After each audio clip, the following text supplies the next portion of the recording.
Chapter 756. Uther the Lightbringer. Unlike his father, who was indifferent to his family, demanding everything from his son, and who had been on the throne for decades, in Arthas' heart, he was a perfect elder. Arthas could have a lot of dissatisfaction with his father, King Terenas. For example, he almost sold his sister Kalia for the land of Alterac. For example, he firmly held on to power and stubbornly refused all new things. For example, but for Uther, the only regret he had was that Uther did not support him during the orphanage incident. He could find 10,000 reasons to kill his father, but not one reason to kill Uther. He was honest, he was brave, he was universal, he was pious, and he taught Arthas everything he knew. Arthas had thought that after falling, he could easily raise his sword against Uther. However, when Frostmourne pierced through his father's ruined remains, pierced through Uther's armor, and stabbed the demonic sword into Uther's chest, Arthas realized that he could not accept the fact that he had killed Uther. Suddenly, he cried. The undead had no tears. What squeezed out of his dry tear ducts was the power of darkness, as black as ink. The evil black power condensed into liquid and flowed on Arthas' chiseled face. Arthas knew that his face was scary. He also knew that he would be mocked by the Dreadlord later. He just could not help it. However, the initial pain only lasted for a short moment. What followed was the increase in power. Right. A deeper fall, a stronger evil. Frostmourne was cheering. The evil from the entire city of death was resonating with this demonic sword, gathering power on Arthas. The purer and more powerful power of darkness made every molecule in his soul rejoice in joy. Arthas kicked Uther, who had lost his strength and was starting to fall, and raised Frostmourne high up in the air as she screamed. Ha ha ha. Ha ha ha ha ha. Is this the sweetness of power? Ha. Is this the power that is enough to defeat Duke Marcus and sweep away everything in the world? The strong contrast made the pleasure in Arthas' heart more and more obvious, and more intense. It was the thrill of turning into thousands of bubbles that could melt one's brain and soul. At this moment, the fallen prince suddenly heard a sneer. That was Uther. He. Poor child. Arthas lowered his head in astonishment. He expected to see anger, fear, panic, or even regret in the dying Uther's eyes. Who knew that all he saw was pity? That's right. It was a pity that would only be shown to the weak. This feeling completely destroyed Arthas' good mood. You. Here. Smile. What? Is that so? Arthas didn't even need to look to know that her expression was going to be hideous. Looks like I won't be able to complete your salvation. But you said you can defeat Duque. I can't help but want to laugh. Blood began to gush out the moment the fallen prince pulled out the demonic sword. Wuthor was weakening at a speed visible to the naked eye. Why? Why? Arthas angrily grabbed the top of Wuthor's breastplate and dragged him up. There are many who are stronger than Duque, but none of them can defeat him. Orgrim can't. Zul can't. Sargeras can't, and you can't. Whoosh. Ha ha ha. Ha ha ha. No. I am the strongest. No. Bastard, don't die so soon. Arthas was shocked to find that Wuthor had already breathed his last while laughing. Feeling that Frostmourne had imprisoned Wuthor's soul, Arthas decided to turn Wuthor into a death knight. Corrode. Fall. My master. In the eyes of the fallen prince, this should have been a very easy thing to do. Soon, Arthas' face showed shock again. Among the tens of thousands of souls that had been forcefully crushed by the demon sword, Arthas easily found the soul that only belonged to Wuthor, shining with golden light. However, no matter how he drove the demonic sword to corrode and drown Wuthor's soul, pouring in the wailing and fear of 1,000 people, 10,000 people, 100,000 people, Wuther's holy soul still stubbornly refused him and the power of Frostmourne, resisting his and the Lich King's terrifying will. No, the prince screamed. He angrily killed all the living paladins in the palace, and then turned them all into Death Knights with thousands of times more magic power. These paladins had a strong holy faith when they were alive, but in the end, their souls were still contaminated. He was very sure that the power of the demonic sword had not weakened. But no matter what he did, he could not make Wuther's soul yield. The holy light had dissipated from Wuther's body, which had begun to turn cold. Of course, Arthas could turn Wuther's body into the dirtiest zombies or skeleton soldiers. But that was meaningless. A body without a soul could only become the lowest level of the undead. This could only prove that he still lost. Lost to Wuther's stubbornness. Lost to Wuther's will. Lost to Wuther's persistence. This strong sense of defeat accumulated in Arthas's chest. It made him feel like he was going crazy. For a moment, Arthas almost wanted to dismember Wuther's body to vent his anger. In the end, Arthas looked up to the sky and roared unwillingly. Summoning a disciple of the Church of the Damned, Arthas ordered, "Throw Wuther's body out. Throw it far away from Lordaeron city." This disciple carried out Arthas's order perfectly. When he returned to Caer Darrow's Scholomance Academy, he threw Wuther's body to the side of the road. After that, it was the famous tomb of Wuther, but at this moment, Arthas was venting the anger in his heart, until the two dreadlords stepped into the throne room with a sinister smile. "Although the result is not very good for you, you have completed the Lich King's task well." "Very good." Tichondrius laughed. His laughter made Arthas feel disgusted. "When are we going to attack the Dalajan again? Stand up where you fall." Arthas believed in this iron rule. The Dalajan? The Dalajan is no longer a problem. Accompanied by Tichondrius' laughter, the dreadlord's wings flapped continuously, adding a huge shadow to the room. Chapter 757. Almost at the same time, less than 50 kilometers away from the North Stream coast, a huge fleet was moving from west to east towards the North Stream harbor. The largest ship in the core of this mixed fleet was not the flagship, but the flag hanging on the largest ship was also very interesting. There were 3 flags in total. First of all, the flag representing nationality at the highest point was the Blue Lion flag of Stormwind with a golden edge. Then the flag representing the organization in the middle was the Stormwind flag of the Marcus Chamber of Commerce. Both of these were fine. What was interesting was the last flag representing an individual, that was the royal flag of Kul Tiras. This meant that the ship was a member of the Kul Tiras royal family. Generally speaking, according to international practice, a married princess was not allowed to continue to fly the royal flag of her family. There was only one reason for this strange phenomenon. Sitting on the ship was Princess Jaina Proudmoore, the fiancée of the Grand Duke of Stormwind, Duke Marcus. According to the previous agreement between the leaders of the two countries, Daelin and Lang, Jaina was already a member of the Duque family in life and a member of the Duque family in death. She no longer belonged to Kul Tiras. Therefore, Jaina's nationality was Stormwind. This was mainly because Daelin wanted Jaina to get out of here as soon as possible. Therefore, before Duque came back to complete the marriage, he kicked Jaina out first. In fact, in the 10 years since Duque disappeared, Kul Tiras military and merchant circles were really on guard against Jaina. Of course, Jaina was not Kalia. Or rather, with her outstanding talent and incomparable intelligence, she was not a woman who was willing to be ordinary from the beginning. On Jaina's 18th birthday, she did not use a copper coin from the Duque family and began to build a fleet under the framework of the Marcus Chamber of Commerce. Today, the huge fleet of 50 ships, including 5 battleships, was the result of her efforts. This was not an easy task.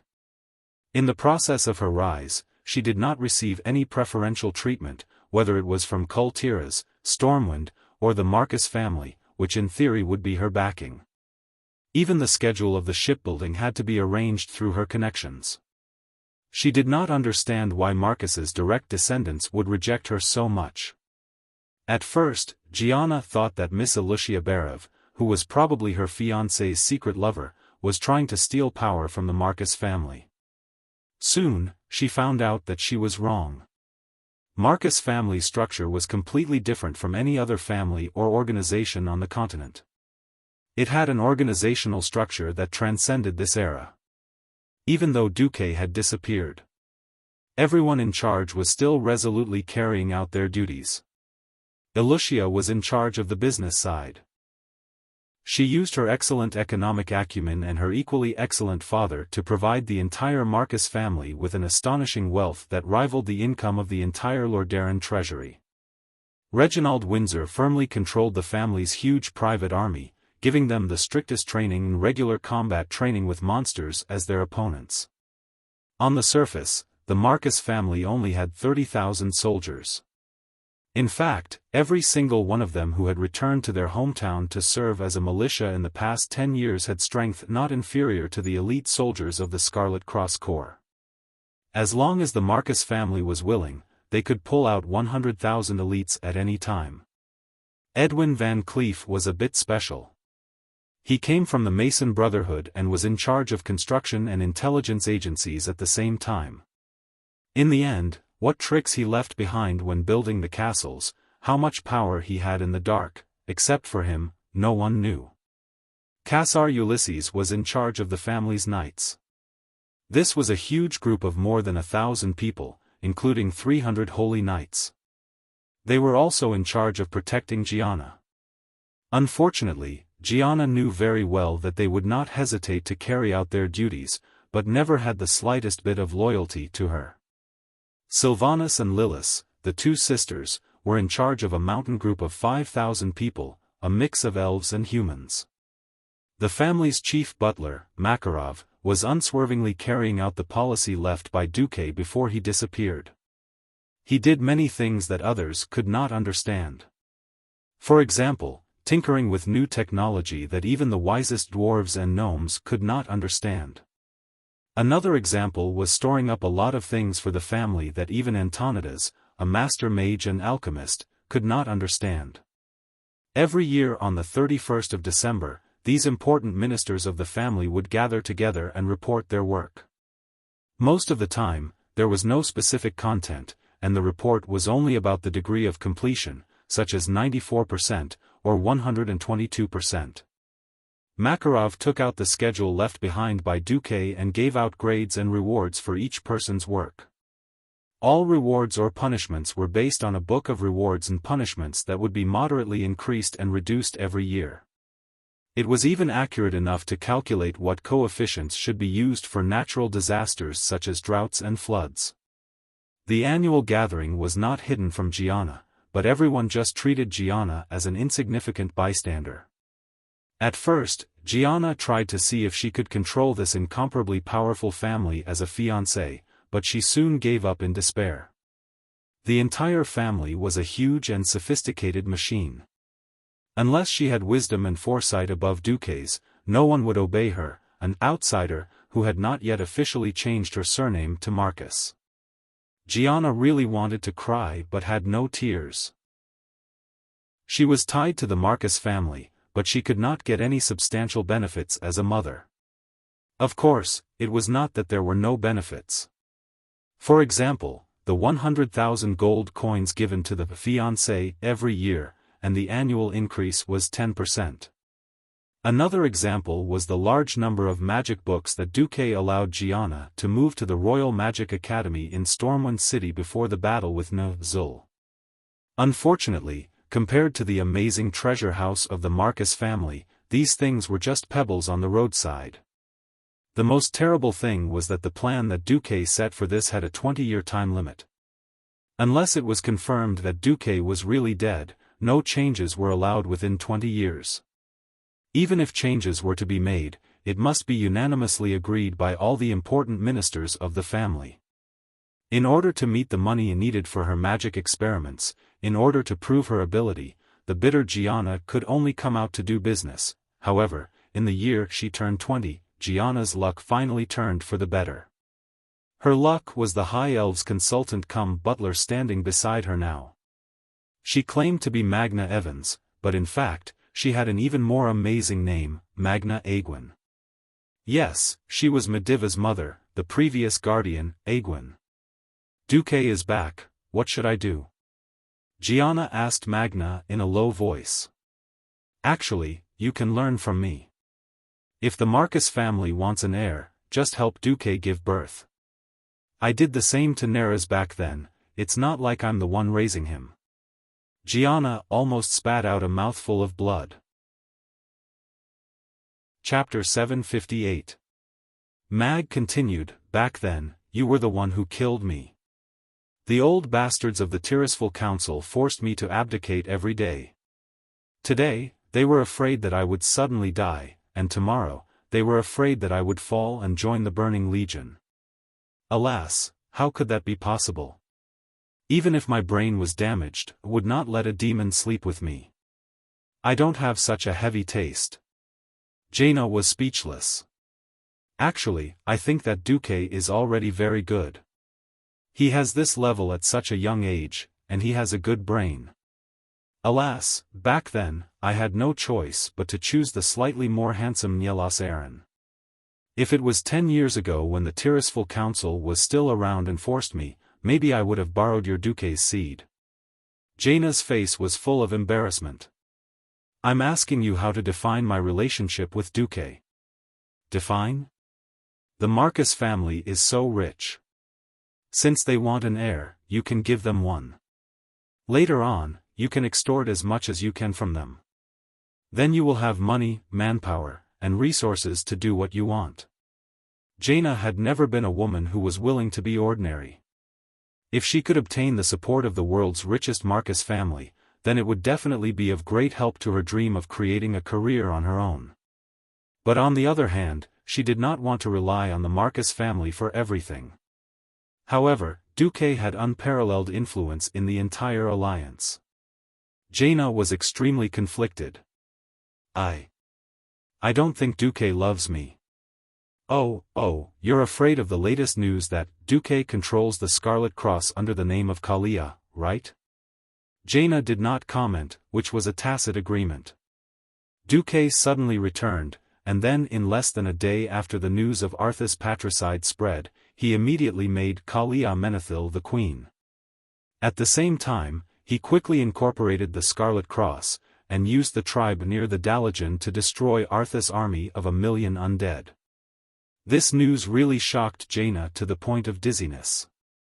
Duque's gorgeous command and the super big move of using the tribe to kill 1,000,000 undead army definitely proved that he was the real person. On the other hand, Jaina felt very uneasy. Duque had never acknowledged his engagement with her. Even when Lang Rin reached an agreement with her father back then, he said that he would first agree on behalf of Duque, but the specifics still depended on Duque himself. What if Duque came back and refused to admit it? What would she do then? Duque had quietly hidden Kalia for 13 years. Obviously, the important members of the Marcus family were aware of this. She and Gianna were the only ones who were blindfolded. Who knew if Duque was having an affair with Kalia? 13 years. Perhaps the child would already be 12 years old.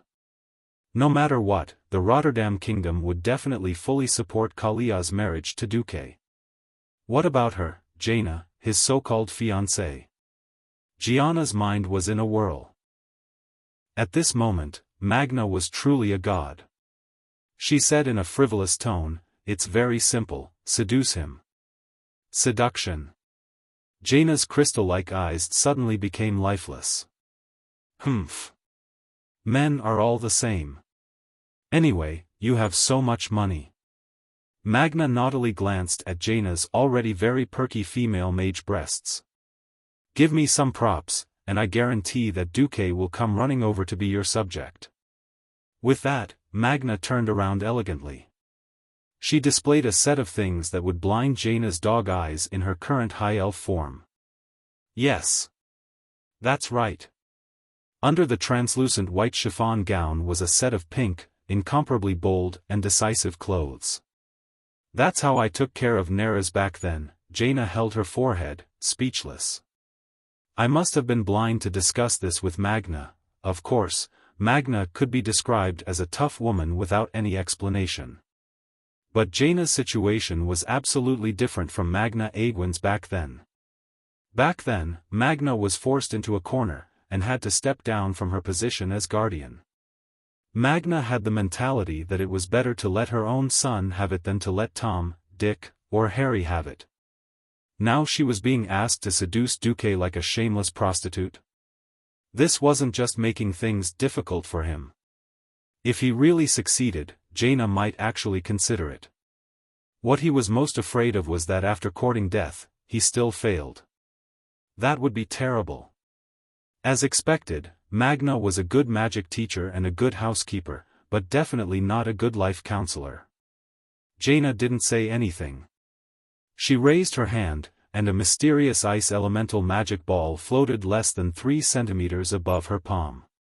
It rolled quietly, demonstrating the mysteries of the elements. Forget it. We'll talk about that later. Now, Arthas's scourge had destroyed Lordaeron. It would soon affect the entire Rotterdam and even the entire northern continent. Let's prioritize business first. Yes, that's right. Duque isn't going to like a woman who doesn't know her place and is making a scene at a time like this. Mag also became serious. Jaina sighed, but Arthas becoming a Death Knight has fulfilled Medivh's prophecy. Medivh. Speaking of Medivh, it was another amazing story. The arrogant Aegwyn had resurrected her son. Yes. Not the undead like the Scourge, but a true resurrection. This made the various kings feel unbearable, and they were extremely suspicious of Medivh. The 2 guardians, who were once extremely powerful, had now lost their earth-shattering power that was enough to destroy half of the world. Aegwyn was around the radiant moon standard now. After Jaina discovered her living in seclusion, she became Jaina's counselor. As for Medivh, after fulfilling his last warning duty, he truly went into seclusion to live out the rest of his life. Jaina was undoubtedly the one who believed in the prophecy the most. How could she not believe it when she was nagged by a powerhouse who had lived for almost 1,000 years? If the entire Eastern Kingdom really shows signs of destruction, what will you do? Mag asked. Jaina was silent for a long time before saying, I will first take a look at Duque. After all, Duque was the hero of the 2 battles at the Dark Portal. If there's anyone who can save the continent from such a terrifying scourge, it will definitely be Duque. If Duque can't do it, I will try to convince as many people to follow me across the endless sea to the Kalimdor continent on the other side of the sea to seek a new life. Have you found the place? Jaina's gaze seemed to transcend space, passing through the turbulent endless sea to reach the shore. I found it. It's called Theramore. Chapter 759. Duque received news that Kurtiras had gathered the Stormwind fleet to the North Stream coast, led by his rumored fiancée, Jaina Proudmoore. Daelin was a little far this time, but he would arrive with the first and second fleets in about a week. Duque gritted his teeth when he heard the news. Jaina was a small matter, but he still had to focus on the battle at hand. The damned canopy of undead blocked most magical communication, which made it 80% more difficult for Duque to grasp the situation. That was not the most important thing. What was more important was that Antonidas had gone mad. Not only did he ask the Dalajan to look after his own fields, he actually used the Dalajan's losses as an excuse to refuse to provide enough food for the Scarlet Cross. A week's food is enough. Isn't that Rotterdam's territory? Let Rotterdam's army resupply themselves. Antonidas's words sounded sour. Mograine was furious when he heard that. He gritted his teeth and cursed, "Damn old man, you're not kind." In private, Mograine explained to Duque that this was due to the various conflicts between Rotterdam and the Dalajan during the 10 years that Duque had disappeared. Although the Dalijan was still in the alliance, the relationship between the two countries was already very bad. As the leaders of the two countries grew older, there were all sorts of stubborn old men. Bendis asked Duque, "Then do we just go there like this?" Actually, after so many years, the silverpine forest has regained its vitality. Although the trees are not very tall, they have at least grown back. If the Lord's rations are still fine, we can hold on for a year, let alone a month. Duque shook his head and refused. As a transmigrator, he knew better than anyone else what it meant to have rations before the troops moved.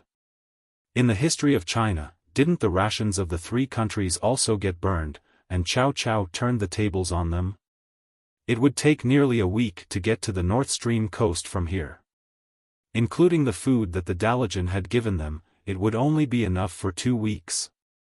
If anything were to happen, the Scarlet Cross army would have to kneel. Although Kultira's fleet was on the other side, Duque's heart was still weighed down by a huge boulder. It was an ominous premonition that made him breathless. After hesitating for a while, Duque still made a decision. Even though the army was right next to the Dalijan, Duque had no choice but to go to the South Sea city-state to transfer food. Obviously, this was a bad situation. 5 days after defeating Arthas's Scourge army, Duque's negotiations with the Dalijan still had not made any progress. Antonidas didn't want to see Duque, so he sent Kale, that's to see the stubborn old man. Antonidas even asked Kaisi to urge Duque to bring the people of the Rotterdam kingdom away. After all, the owner of the South Sea city-state was actually Wuxia, so of course, she would not stop Duque.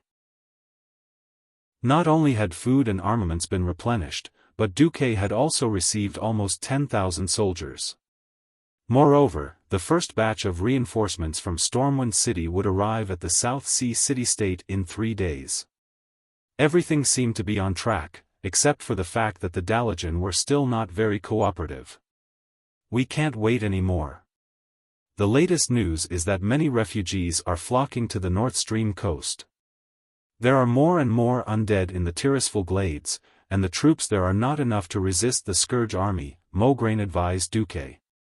In the Tirisful Glades, there were only the private armies of a duke and 2 earls, which added up to a little more than 30,000 people.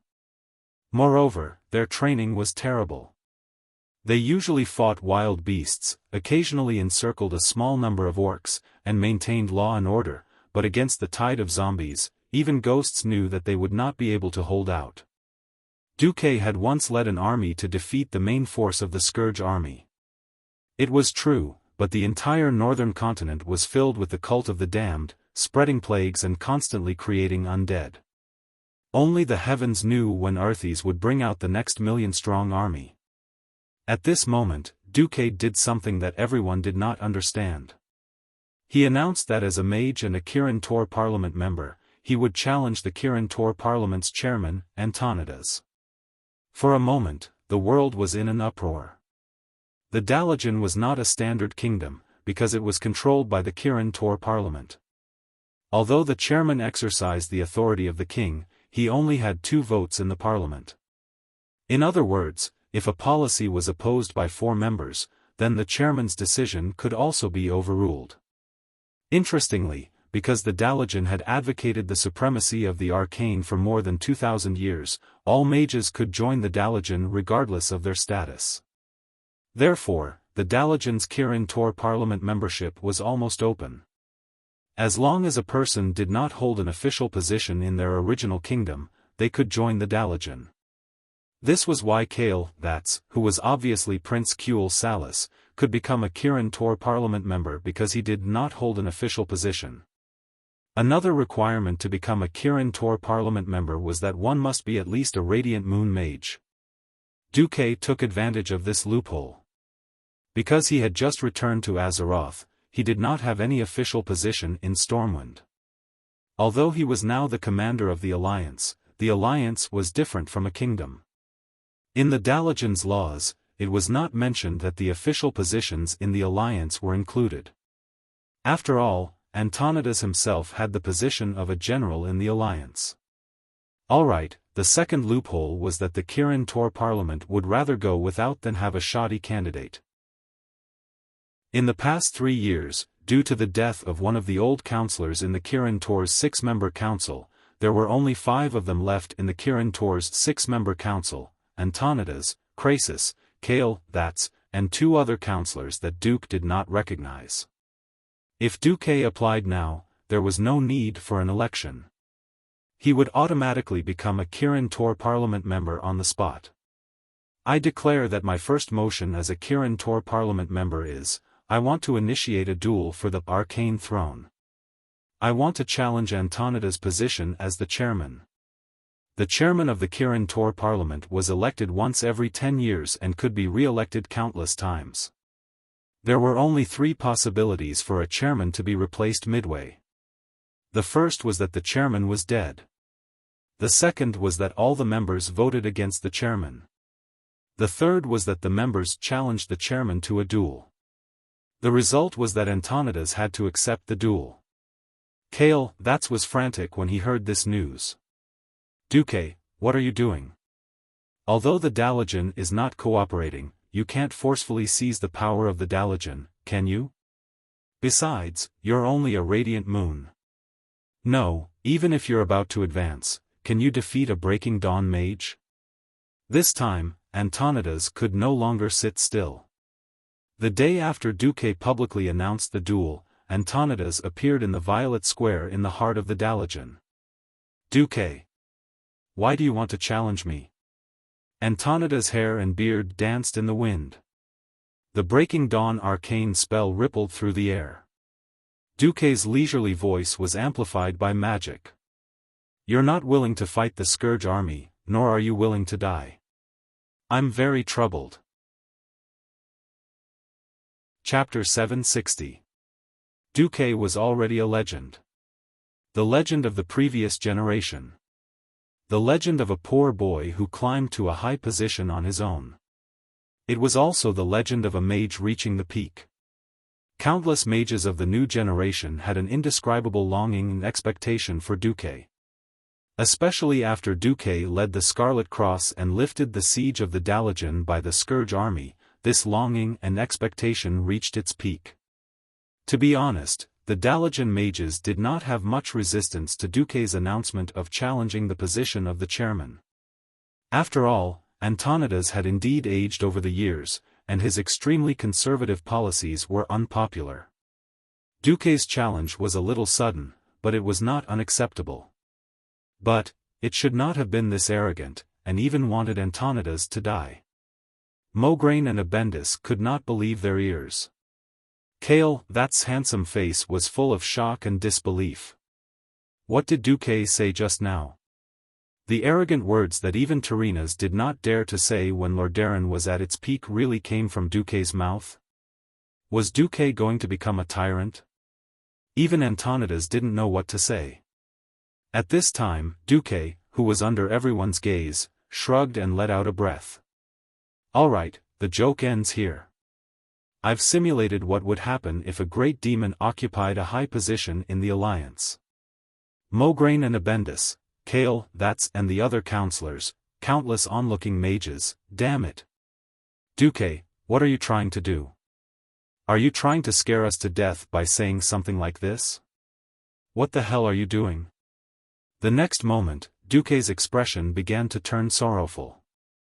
His voice became low, and he began to speak in an almost mournful voice. I have had a very magical ability since I was young. I never believed in the holy light, but I can clearly distinguish between good and evil. 15 years ago, when I was still a mere magic apprentice, I saw an unforgettable scene. Duque seemed to bring up something that had happened 15 years ago when he was still a magic apprentice. This made the hearts of the big shots of the Alliance tense up. 15 years ago, as a magic apprentice? Wouldn't that be, I was lucky enough to get the opportunity to join the Stormwind City Royal Magic Academy. At that time, the strongest magician in the world, His Excellency Mediv, publicly announced that he was willing to accept me as his disciple. I refused. Although I pretended to be young and vigorous at that time, the excuse I used was that I wanted to be greater than greatness, that I wanted to surpass Medivh. But do you know the real reason? No one knew why Duque refused. However, at that moment, everyone was thinking about the first battle that made Duque famous, the shocking battle with the Medivh who was possessed by the demon king Sargeras in Karazhan. Everyone suddenly thought of something. Yes, they thought of it, but no one was sure. Everyone looked suspiciously at Antonidas, who was fine. Duque continued in a low voice, yes. Everyone guessed correctly. I have an extraordinary talent to see through the appearance of things. Back then, I could tell at a glance that Medivh had been possessed by a demon. However, back then, I was just a magic apprentice, and no one would believe my words. Now. Duque suddenly pointed at Antonidas, tears in his eyes. Now, in the name of the Alliance's commander, I order Mograine and Abendis to use exorcism to attack Antonidas. Exorcism was not an offensive spell for ordinary races, but for the undying and demons, it was a poison. Normally, mages and priests were notorious for not getting along. This was a battle of ideas. After all, one believed in the more materialistic arcana that could be explained by theory, while the other believed in the holy light, pure idealism. Thus, there were no churches of holy light in the Dalajan. The only priests were mostly battle priests that had been invited back. No one would be so bored as to use exorcism on a Breaking Dawn great wizard for no reason at all. But that was Duque's order. Mograine and Abendis led a group of holy knights and rushed over. As soon as they were in range, a large amount of holy light would be thrown at them. Time seemed to freeze. The faces of every Dalaran wizard were filled with utter stupefaction. They could not figure out if this was a power struggle or something else. Antonidas shouted, Duke Marcus. What are you doing? You are using the Alliance's power to rudely interfere with the Dalajan's internal affairs. Do you think you can get away with this? Stand down, or I will announce that the Dalajan officially leaves the Alliance. The muscles on Duque's face trembled, and his tightly clenched fists shook. Leave the Alliance? You have no right to do that, Balnazar the Dread Lord. Finally, as the last word left his mouth, Duque made his move. Dozens of mage hands suddenly appeared in the void, each of them holding a bottle of holy water used to exorcise evil spirits. The bottle opened, and the glittering holy light poured down on Antonidas's head. If he was still the Antonidas from before, nothing would have happened even if he was drenched. But he was not. Faced with the sea of holy light, he did not use any magic. Instead, he used his aged body to dodge the attack. Even the best thieves would have to admit that they were inferior to him. He leapt backwards, and his entire body flew 20 meters away. Yes. That's right. Balnazar the Dread Lord. In the original history, he took the opportunity to occupy the body of Saidan Dathrahan when the humans attempted to reclaim Stratholme. He used the entire Scarlet Crusade as his tool and sacrificed countless fanatical warriors of the Scourge army. Because of Duque's appearance, history changed once again. Balnazar, who was supposed to attack Saidan, actually succeeded in ambushing the incomparably powerful Antonidas. If not for the system elf notifying Duque that the mark on Antonidas' head had changed to a hostile red, and that it was marked as undead, Duque would not have believed that Antonidas had been killed. Unfortunately, time could not be turned back.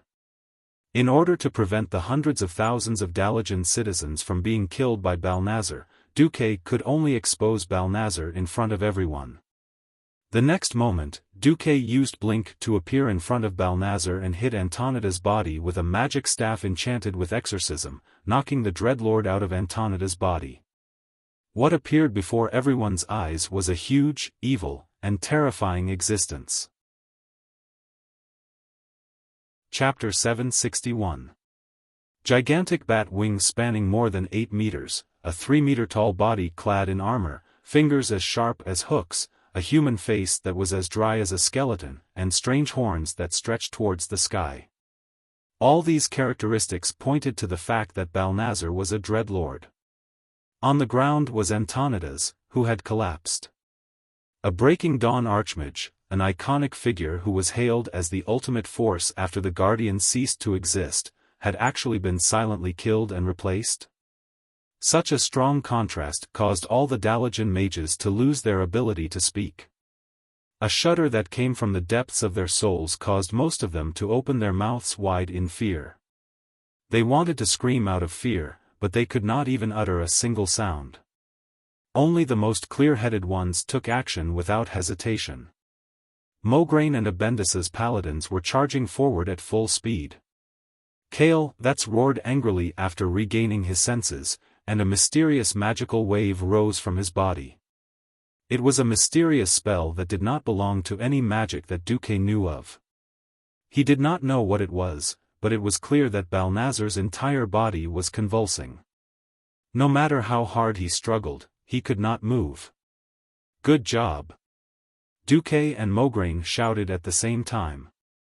With another flash, or if Mograine charged for another 3 seconds, they would be able to kill their way to the Dreadlord and let him have a taste of the fear of death.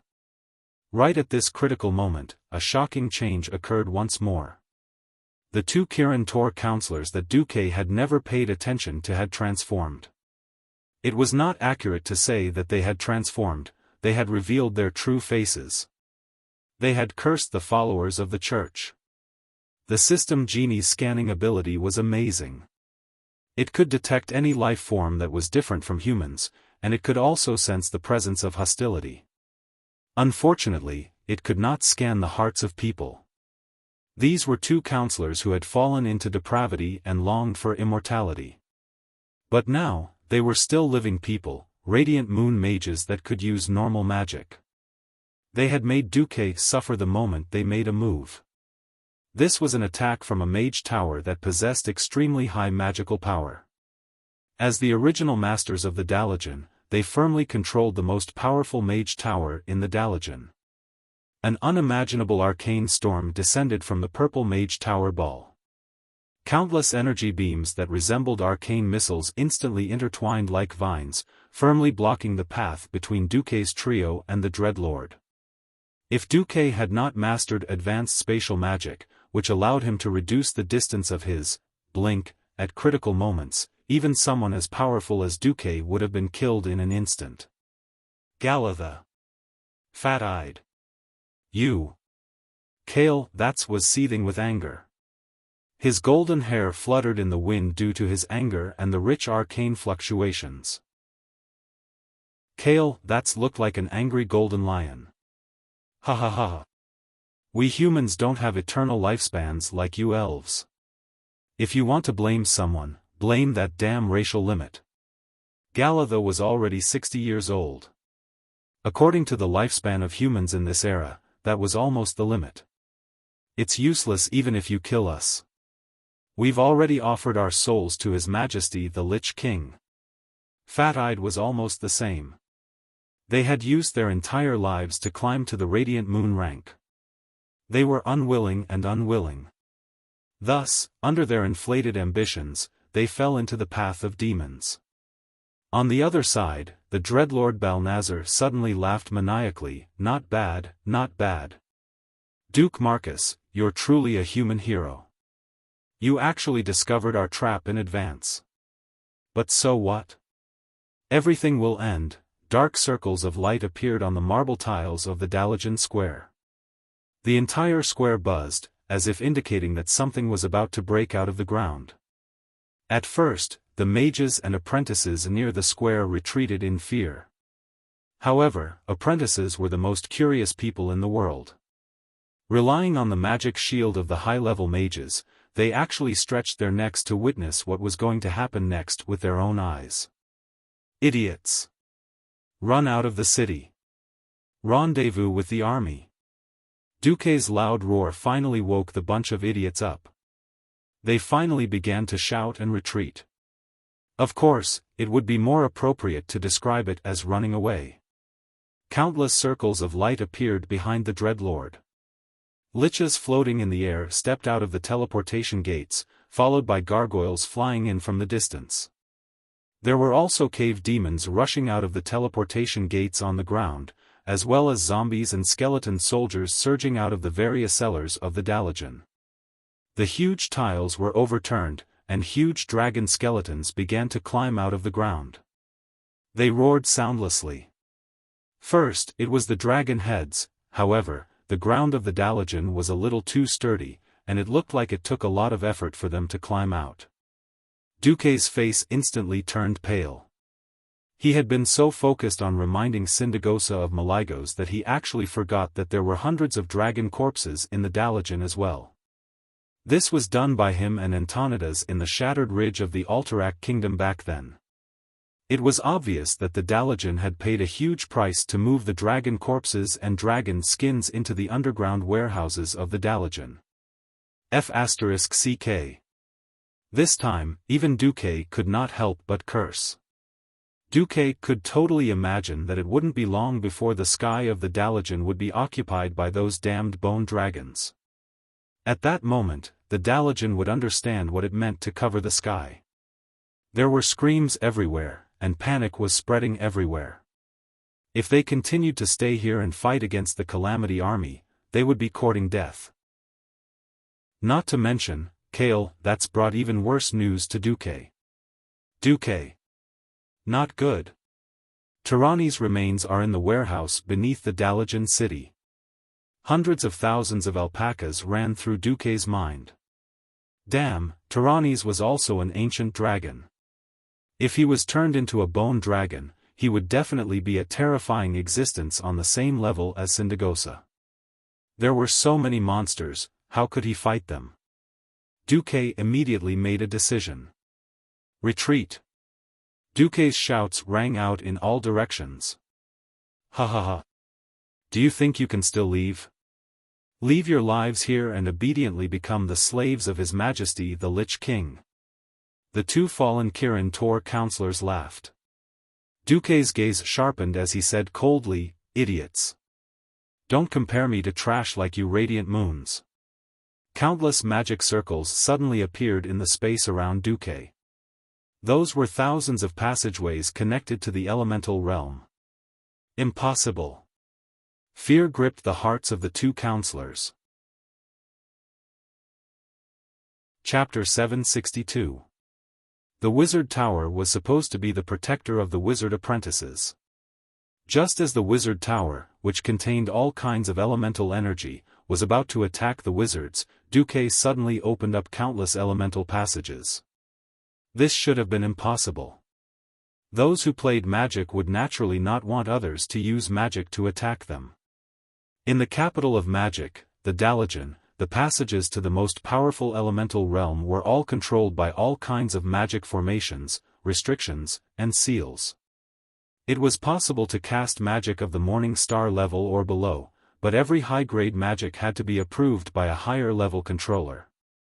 This meant that unless one was playing with elemental magic that was not familiar to the world, what magic one used, and how high the level of magic one could use, would all depend on the Kirin Tor Parliament. In the eyes of the two counselors, Duque was an outsider, and it was impossible for him to use high-grade magic here. Obviously, Duque had subverted their imaginations. Impossible? The corner of Duque's mouth curled up into a cold smile. Did you really think that after staying in the void for 10 years, I did nothing but work as a secretary every day? Ahem, although developing the Windrunner sisters was a fact, I really did train. The biggest result of training was that I crammed a large amount of magic knowledge, and also maximized the usefulness of the system elf. It was only at this moment that the two counselors noticed that the corpse of Antonidas on the ground had been grabbed by the collar by Duque. Suddenly, an electric current shot out from Duque's body. In the sky that was once again covered by the canopy of necromancy, this lightning zigzagged out, breaking through the dark clouds that were boiling like porridge, and then spread out like an umbrella, shooting into the wizard towers of all sizes. Suddenly, a red dot like a laser appeared between Duque's eyebrows. As the red dot shook intensely, it was like a boulder falling into water, creating a circle of mysterious ripples in the void that could not be explained by the theory of arcane spells. The circle of mysterious power spread out to a radius of 3 to 4 kilometers. Kale watched this scene unfold in shock. He did not know what Duque had done. In the blink of an eye, he was still struggling to activate his own mage tower to fight against the other mage towers controlled by the Scourge army. Elemental missiles rained down on each other in a frenzy. His mage tower had the support of Kuel Salus, so it was naturally of a higher grade than other mage towers. However, the size of a mage tower was strictly regulated in the Dalajan. No matter how big Kale, wizard tower was, it could not compare to a Breaking Dawn wizard's wizard tower. His wizard tower was already at a disadvantage. After all, there were many bastards who had sided with the Calamity army. 2 Radiant Moons and 28 Morning Star wizard towers of various sizes had attacked his lair. Kai Zi was still thinking that if Antonida's wizard tower attacked him, he would have to kneel. Who knew that in the blink of an eye, the situation would be reversed? Standing at the center of the Dalajan city, the largest and most magnificent 7-story mage tower finally shone with a dazzling ice-blue radiance. Not good. Half a second ago, Balnazar, who had been grinning maliciously as the mastermind behind Dalaran's destruction and watched as tens of thousands of mage apprentices fled for their lives, was so frightened that his face turned as white as a sheet of paper. Having possessed Antonida's body not too long ago, he knew better than anyone how difficult it was to deal with Antonida's defensive magic system. After the ambush had succeeded, Antonida's soul had been taken away and offered to Arthas. Now, all that was left was the old man's body. Even he, the possessor, would not be able to control Antonida's wizard tower with this body alone. Now that the wizard tower was glowing, it naturally had nothing to do with him. The white light that gathered on the Breaking Dawn wizard tower grew stronger and stronger.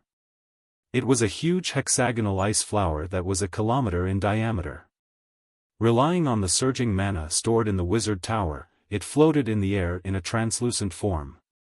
The liches on the Calamity army's side finally noticed the abnormality above their heads. Be it them or the low-ranked Undyings, they all raised their heads stiffly and watched as the huge illusory ice flower turned into countless dazzling ice arrows that rained down on them. Countless rays of white light extended from the edges of the hexagonal ice crystal like a giant tree falling from the sky.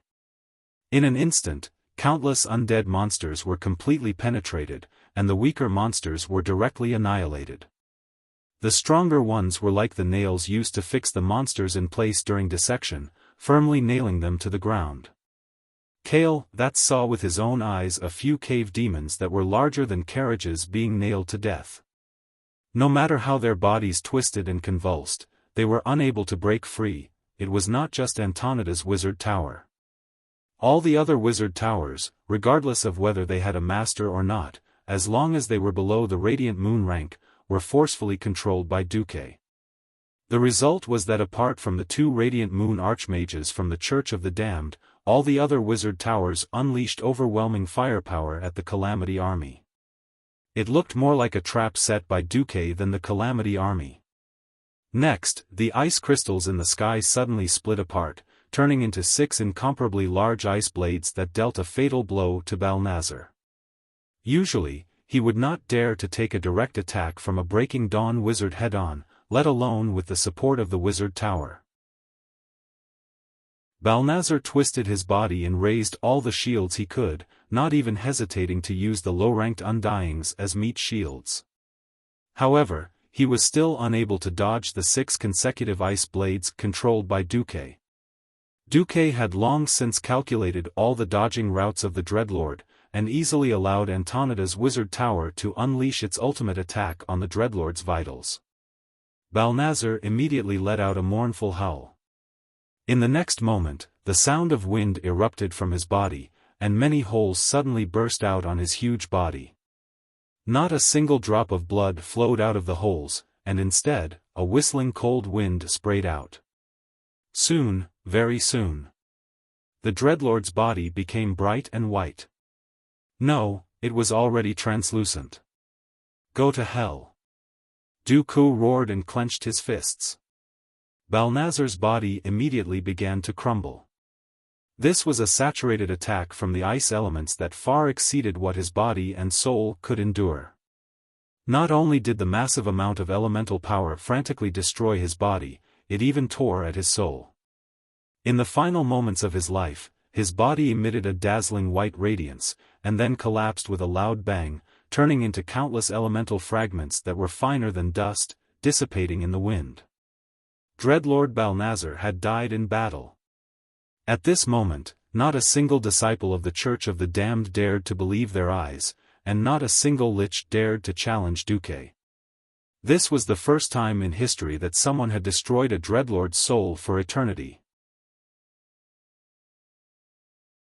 Chapter 763. Good job. Kale, that's shouted with all his might. This prince, who had been the crown prince for over 1,000 years, was rarely excited.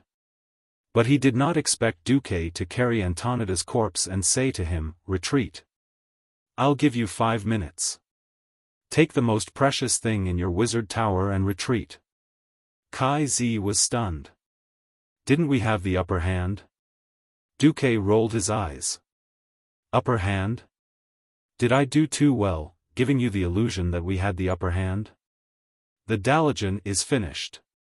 Didn't you obtain Antonida's authority? Dooku smiled bitterly. If he really is dead, Dooku gritted his teeth. What I'm most afraid of is that he'll die and come back to life.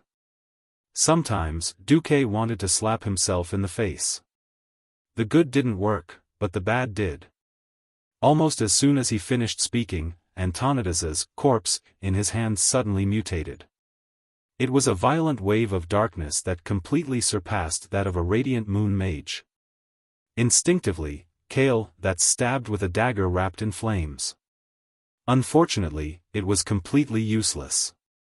Whether it was the physical attack of the dagger itself or the fire element lingering on the dagger, they were all repelled at the same time. Dooku and Kai Zi's faces instantly turned pale. Low-level mysteries were destined to be rejected and dissolved by higher-level mysteries. This phenomenon could only mean one thing: Antonida's soul was coming back, and in the form of a fallen one. Go. Without hesitation, Dooku and Kale that's immediately used long-distance flash to leave. What kind of joke was this? A Breaking Dawn mage had fallen? This was earth-shattering news that was no less than Arthas' fall.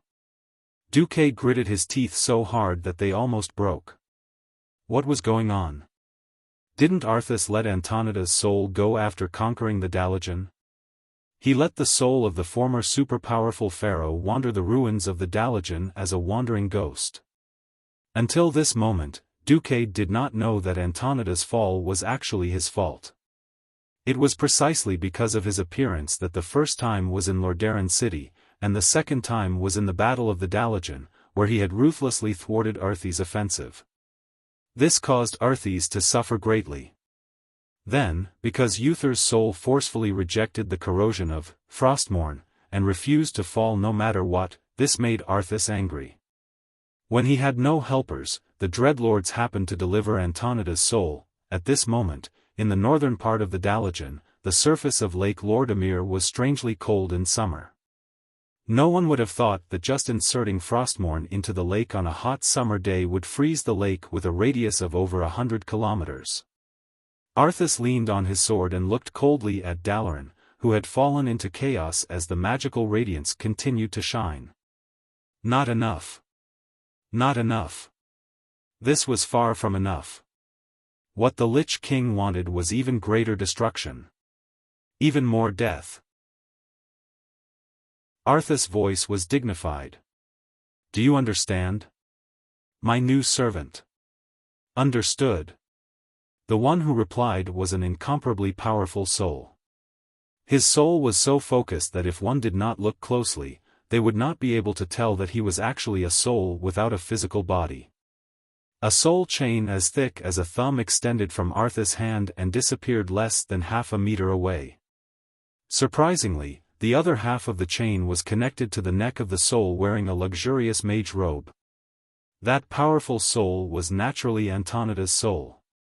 Even though he did not have a physical body, Antonida subconsciously swallowed his saliva. His soul was filled with bitterness. The old mage could not help but recall the scene not long ago. His grey lips twitched. The Dreadlord was indeed the most treacherous and terrifying creature in the universe.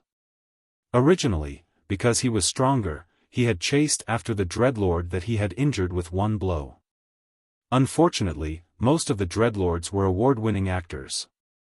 By the time he left the main battlefield, there were already 4 Dreadlords working together to seal off the surrounding space. Then, as many as 18 different debuffs were applied to him. Then, he knelt down. His soul was extracted while he was still alive. Then, as if by magic, a Dreadlord turned small and entered his body, taking over his body. When he came back to his senses, he saw Uther's cold corpse and Arthas, who had just finished killing his master. Antonidas tensed his spirit.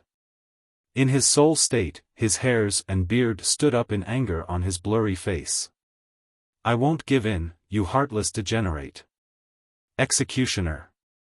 You even dared to kill your father and master, what else do you not dare to do? I will not yield.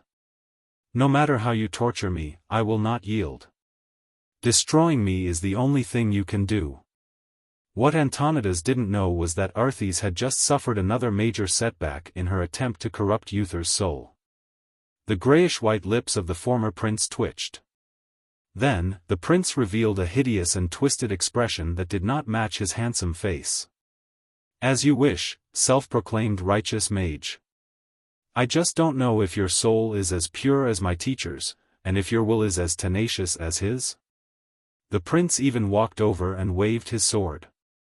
Instantly, Antonida's ears rang with the pained cries of countless souls. Those were the cries of despair of millions of women before they died. No, those were the cries of a man who could not protect his wife and children before he died. "Mama, Mama," those were the heart-wrenching cries of a child who had yet to grow up in the most terrifying moment. Antonidas let out a sob. He couldn't tell if he was crying out of fear, or if he was crying out of regret. But he knew very well that this short, hoarse sob had nothing to do with anger, hatred, or justice. Among the 7 nations of the Alliance, the Dalajan had the least concept of so-called evil. In more than 2,000 years of history, countless mages had tried forbidden magic experiments. That was why the Tirisful Assembly later came into being. It regulated the scope of magic that mages could use and stopped those experiments. But deep down, every mage did not have a clear concept of so-called morality.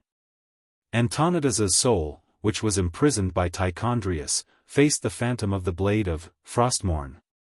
He had no room to resist. The resistance he imagined did not exist at all. The phantom of the rune sword pierced through him.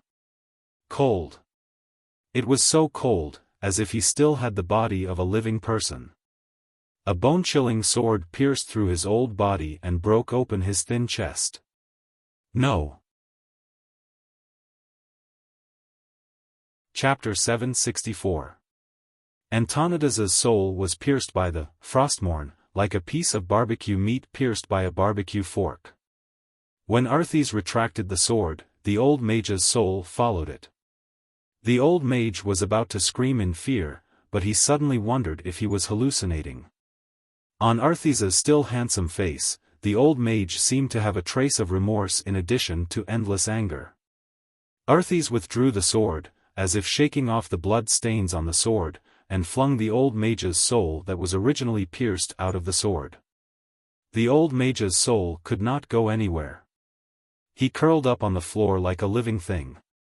The cold feeling from the depths of his soul made every molecule of his soul tremble. The indescribable pain seemed to tear his soul into pieces. He subconsciously stretched out his soul-shaped arm to cover the wound on his chest, as if blood was coming out of his chest, as if his palm could give his heart warmth. "Destroy me." Antonidas was almost begging, and said weakly, "I pray, for a quick destruction." Antonidas's senses began to dull, and even his voice became indiscernible. Arthes's voice suddenly came. "Based on what you have done, it is not that I cannot give you a peaceful rest." This gave Antonidas hope. In the next second, Arthes personally extinguished this hope. "Unfortunately, if you want to blame someone, blame Duke Marcus for ruining my and the Lich King's plan, and then Uther for refusing the embrace of darkness. I can't bear a third failure." Fear turned into countless sharp nails that pierced into his soul, but this feeling only lasted for a moment, and soon dissipated as everything around him became blurry. "Will Arthes resurrect me? Turn me into a shambling and inferior zombie?" "No," he murmured, his voice full of resentment and indignation seemed to come from the distant mountains. "I am Antonidas, an existence that could have been the world's greatest mage. How could you turn me?" Before he finished, Antonidas lost all senses. He thought that this would be an eternal slumber, where all the pain would disappear, leaving only the soft darkness and endless comfort and tranquility. He thought that there would be no more open or covert struggles between the Parliament and the Alliance, and that he could finally put down the heavy burden of being the leader of the Dalajan and rest forever. Unfortunately, the sudden pain pierced through his soul. This was not pain that came from his five senses, but an excruciating pain that he had never experienced before. He had once failed in an experiment and burned half of his body. He had once had his arm smashed by an ogre during an adventure. No physical pain he had ever experienced could compare to this torment. Antonidas suddenly realized that this was the torture of the soul. It was impossible for him, who had been captured by the runic sword, Frostmourne, to have a warm and peaceful death. The power of the demon sword was so violent that it tortured the souls of 100 people in one breath. The unbearable pain caused an impulse to surge up from the deepest part of his soul. This impulse went straight through his entire soul. The pain in the depths of his heart could not be vented, and the intense pain could not find any way to escape. This high-intensity torture easily broke through his will. Almost at the same time, in the shallow layer of Antonidas' soul, there was a tempting demonic voice that was slowly guiding him. "Do you desire eternal life? Do you not have as much energy as before? Do you hate your aging body? Do you feel that you cannot let go of your power? Do you think that human life is not enough to explore the endless mysteries of magic?" The 5 questions played in a loop. Antonidas wanted to resist, but he could not help but sink into it. He wanted to say no. But every time he was about to say it, his heart would tell him that he was lying. He rejected it 1,000 times, but the demonic voice asked him 10,000 times. The more he resisted answering, the more sorrowful he felt in his heart. Not only did it increase his pain, but it also made the voice sound even more blood-curdling. He did not know how many times it repeated, but finally, "Yes. I am a coward. I hate myself for being weak. Fine. You win, I surrender." Along with the humiliating declaration, the defense in his heart finally collapsed like a dam. The dark and cold tide drowned his heart and quickly changed his soul. After a long time, the darkness dispersed from his senses, but everything in front of him did not return to color. Antonidas did not need to rely on the 7 colors of red, yellow, and blue to recognize the guy who tortured him, because even in the colorful world, he was only made of black, white, and gray. The rune magic sword, Frostmourne, that had devoured his soul was still shining brightly. Arthas raised his other hand and made a summoning gesture. This was how he pulled him out of the terrifying world that was sealed by the magic sword. "Demonic spirit, before you return to your own skeleton, you will be like this. When you return to your own body, you will become a powerful lich," Arthas told Antonidas in a tone of judgment. "Lich? I actually became a lich?" Antonidas felt a wave of humiliation, but also a kind of pleasure. Arthas continued, "Although I do not want to admit it, I found that I do need a few loyal commanders to help me control the growing Scourge army. Now, you, the once revered great sorcerer, will serve me. Antonidas felt an indescribable fear. No, I refuse, my magic will not pour out on my people, and every mystic who yearns for the mysteries of magic. Although his voice had become hollow and grotesque, Antonidas tried to make his voice sound dignified. Is that so? The evil prince made a gesture. It was just a slight movement of his fingers, but this extremely subtle movement caused him to shrink his entire soul due to the sharp pain. With unbearable pain, the old mage finally realized how powerless he was in front of the most powerful Death Knight.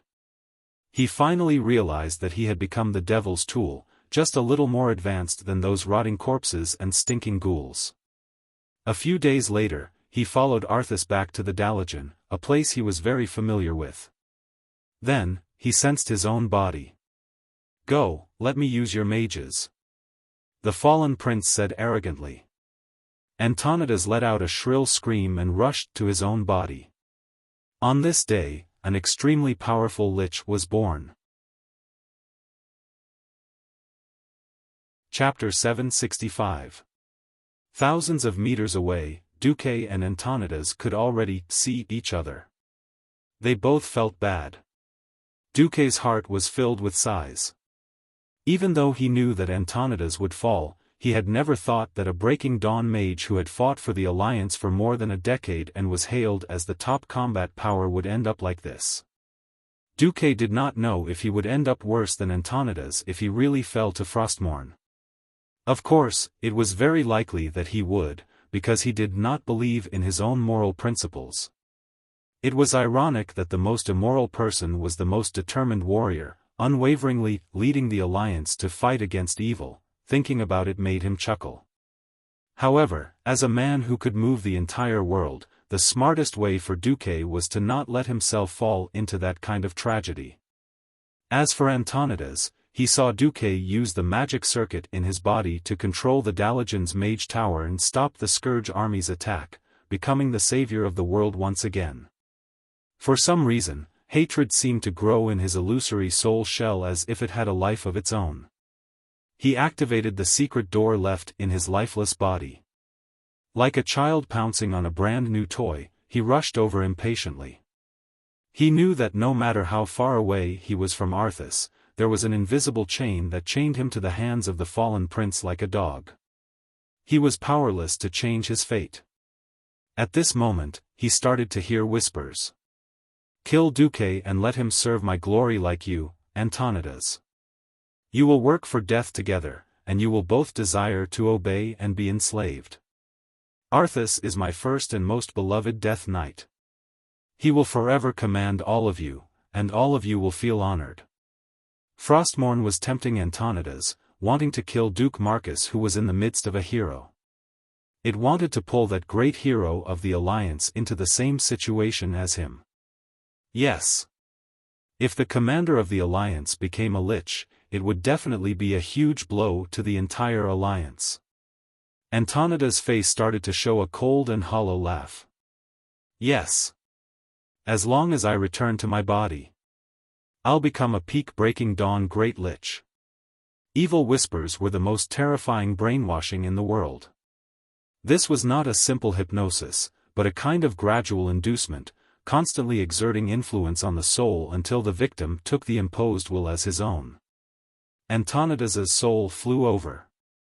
In an instant, he entered the body that he was extremely familiar with. Ah! Such a familiar feeling. This was the feeling of a mortal body. For a moment, Antonidas almost thought that he could be resurrected. Unfortunately, this was a beautiful and cruel illusion. His soul was no longer that of a human. Arthas had cut off his path of retreat from the very beginning. After being transformed by Frostmourne, it was impossible for his soul to return to the past. Demon spirit, then lich. Not bad. That bastard Balnazar didn't do anything to my body, Antonidas cursed. Balnazar didn't even alter the old mage's body or leave any traces of evil on it in order to hide it perfectly. Even though it was to carry out a bigger scheme, it had undoubtedly benefited Antonidas. If his remains were destroyed, even if he became a lich, his strength would be greatly reduced.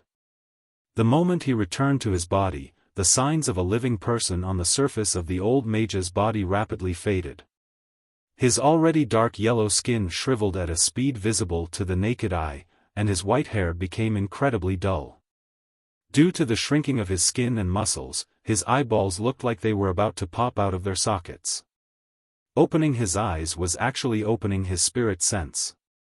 Antonidas saw his palms that were no different from a zombie's, and he couldn't help but feel sorrow.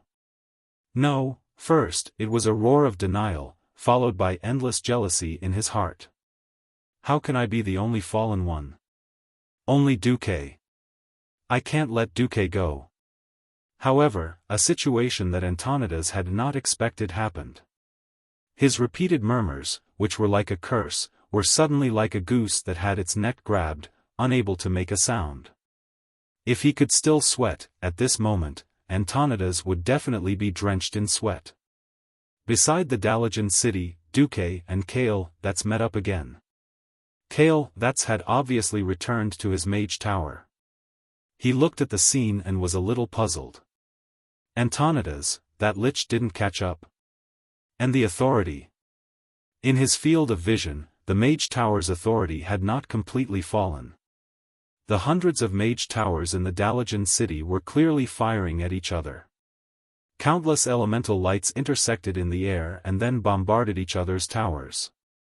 If not for the fact that this was a battle to the death, it would be even more spectacular than a fireworks show. The powerful mana shock had destroyed half of the city in just a moment. Almost all the streets were burned in the flames. There was no destruction like in other cities. Instead, because of the exaggerated turbulence of energy, the collapsed buildings were more like some kind of magical and evil work of art. One of the mage towers exploded. It was originally destroyed by fire elements, but during the explosion, it caused a gap in the world of ice elements to collapse.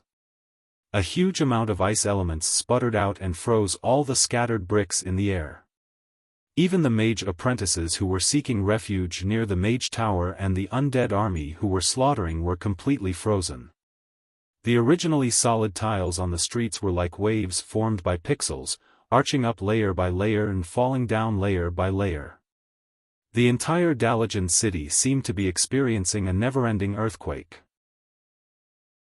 However, thanks to Duque's temporary control over the mage towers and the clear arrows on each mage tower, more than half of the mages and mage apprentices managed to escape to the west of the city. More than half of the mages and mage apprentices managed to escape to the west of the city. Outside the city was an army of 100,000 that was ready for battle. Seeing Duque and Kale, that's come out, Mograine, who had returned to command the army a step earlier, heaved a sigh of relief. Cover each other, retreat. Our target, Silverpine Forest. At the start, the army with the Scarlet Cross as the core was still very nervous. Several huge phalanxes faced the Dalajan city, taking turns to retreat in an orderly manner. As the supply troops had already set off, most of the remaining soldiers were warriors, as well as the hesitant Dalajan spellcasters and guards. Kale, that's raised his Dalajan councilman flag further south of the army. This flag was like a magnet, quickly attracting the people of Dalaran who were fleeing in a panic. Chapter 766. Countless undead rushed up from the shores of Lake Lord Amir. However, before they could successfully break through the Scarlet Cross strict phalanx, they were stopped by endless traps. At the very front was a large pile of rakes, similar to what Duque Pigsy used before he transmigrated. They were simple rakes with bottles of holy water tied to the end of their long handles. As long as an undead stepped into the trap, 1 or 2 bottles of low-grade holy water would be thrown out. For humans, it was no problem at all. For the undead, it was the most terrifying sulfuric acid. Then there was the trigger-type flame trap, which looked like a blower. As long as an undead stepped on it, it would immediately spit out a ball of flames. Finally, there was fire oil mixed with divine power, which was fired directly from the catapults through ceramic oil tanks. Regardless of whether there was a canopy of undead in the sky, the moment the oil in the tanks came into contact with a spark, it would immediately spread towards the Calamity army. At this time of year, the summer wind blew from the west to the east in the Dalajan. Unless Arthas had the ability to suck away all the oxygen or change the direction of the wind, no matter how many undead came, they would all be burned. Not to mention the FFF regiment's flamethrower team that was standing in front of the formation, ready for battle. After 10 years of improvement, the flamethrower team, which originally required vehicles to carry fuel, had become Duque's ideal two types of soldiers. The first was portable. The soldiers carried the oil tanks on their backs and spat out flames using human hands and hydraulic pressure. Although the range of the flames was not long, the individual flamethrower had been successfully developed. The second was a steam-powered flamethrower tank. It was also powered by human hands and hydraulic pressure, but because of the vehicle, it could move on its own and spit flames up to 50 meters away. These two types of flamethrower were definitely the Calamity Army's greatest nemesis. Duque was very ruthless. The oil he used had been blessed by the priests and refined by the holy light. Because oil could float to the surface. To extinguish the fire, sand could only be used, and not ordinary sand. It had to be sand that had been soaked in dark power. On the other side, looking at the frozen lake, Mograine was very worried. Duque, if Arthas uses her magic sword to freeze our army, Duque waved his hand. If a demon sword can freeze the entire city, then we should just hang ourselves and join the Doomsday army. Not to mention Mograine, even Abendis was stunned. This, Duque narrowed his eyes. I have a speculation. The demon sword Frostmourne is indeed an unimaginably powerful demon weapon, but it's definitely not invincible. Mograine asked, you know the source of Frostmourne's power? It's nothing more than souls in pain and despair. In order to exert power that transcends the mortal world, Frostmourne needs to absorb at least 1,000,000 souls, but I can see that Frostmourne's condition isn't good. What Duque saw was naturally the result of the System Elf scan. Due to the distance, it was only a very rough scan. In the end, the power of Frostmourne was not as good as it was during the First Dalajan War. Duque did not know that Arthas had fought with Uther. He speculated that Frostmourne had used a large amount of dark energy to heal Arthas's injuries. Now, Duque did not even use his mages. Just the flamethrowers alone were enough to stop the Doomsday army. This made Arthas very angry. Not to mention, many of the mage towers that had been used to surround and kill the Dalajan were still under Duque's control. The bombardment between the mage towers sputtered immeasurable elemental power. These chaotic and violent elements caused a terrible storm in the entire Dalajan city. Everything in the city was blown to pieces. The ordinary houses that had lost their magic protection were like building blocks that had been smashed by a heavy hammer. The loose walls and roofs disintegrated like countless pieces of paper, flying in the energy storm. A moment ago, there might have been some mages or apprentices struggling at death's door, but now, all that was left were dead. The ordinary dead or the incomplete undying. As long as any mage tower could not withstand the enemy's attack, it would immediately explode, and then the flames of destruction would continue to spread forward. The bone dragons that had been trying to climb out of the ground were useless. Before they regained their freedom, there were a few loud explosions, and immediately, broken bones flew everywhere. The mage tower that could not withstand the attack of the enemy mage tower would explode. The mage tower that was about to be controlled by Antonidas would also explode. Once the mage tower that contained amazing magic exploded, the earth would shake and the mountains would shake, creating a super large pit with a radius of more than 100 meters. Within the range of the explosion, everything was naturally turned into ashes. Even the bone dragons could not withstand the violent energy. A little further away, the flying stones fell like hailstones on the heads of the surrounding undying. If they still had life or felt pain, they would definitely be screaming and crying.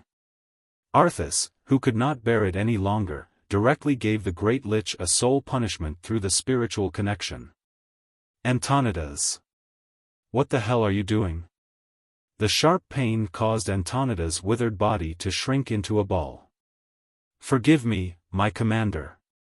Duke Marcus is too despicable. With a speed beyond the imagination of all the mages, he cracked the magic keys of more than half of the Dalajan mage towers and then reset the keys. When we tried to regain control of the mage towers, he had already rewritten the keys and set a trap. As soon as we tried to crack the keys by force, he would make the mage towers explode. Not to mention that Duke had nothing to do with the Dalajan.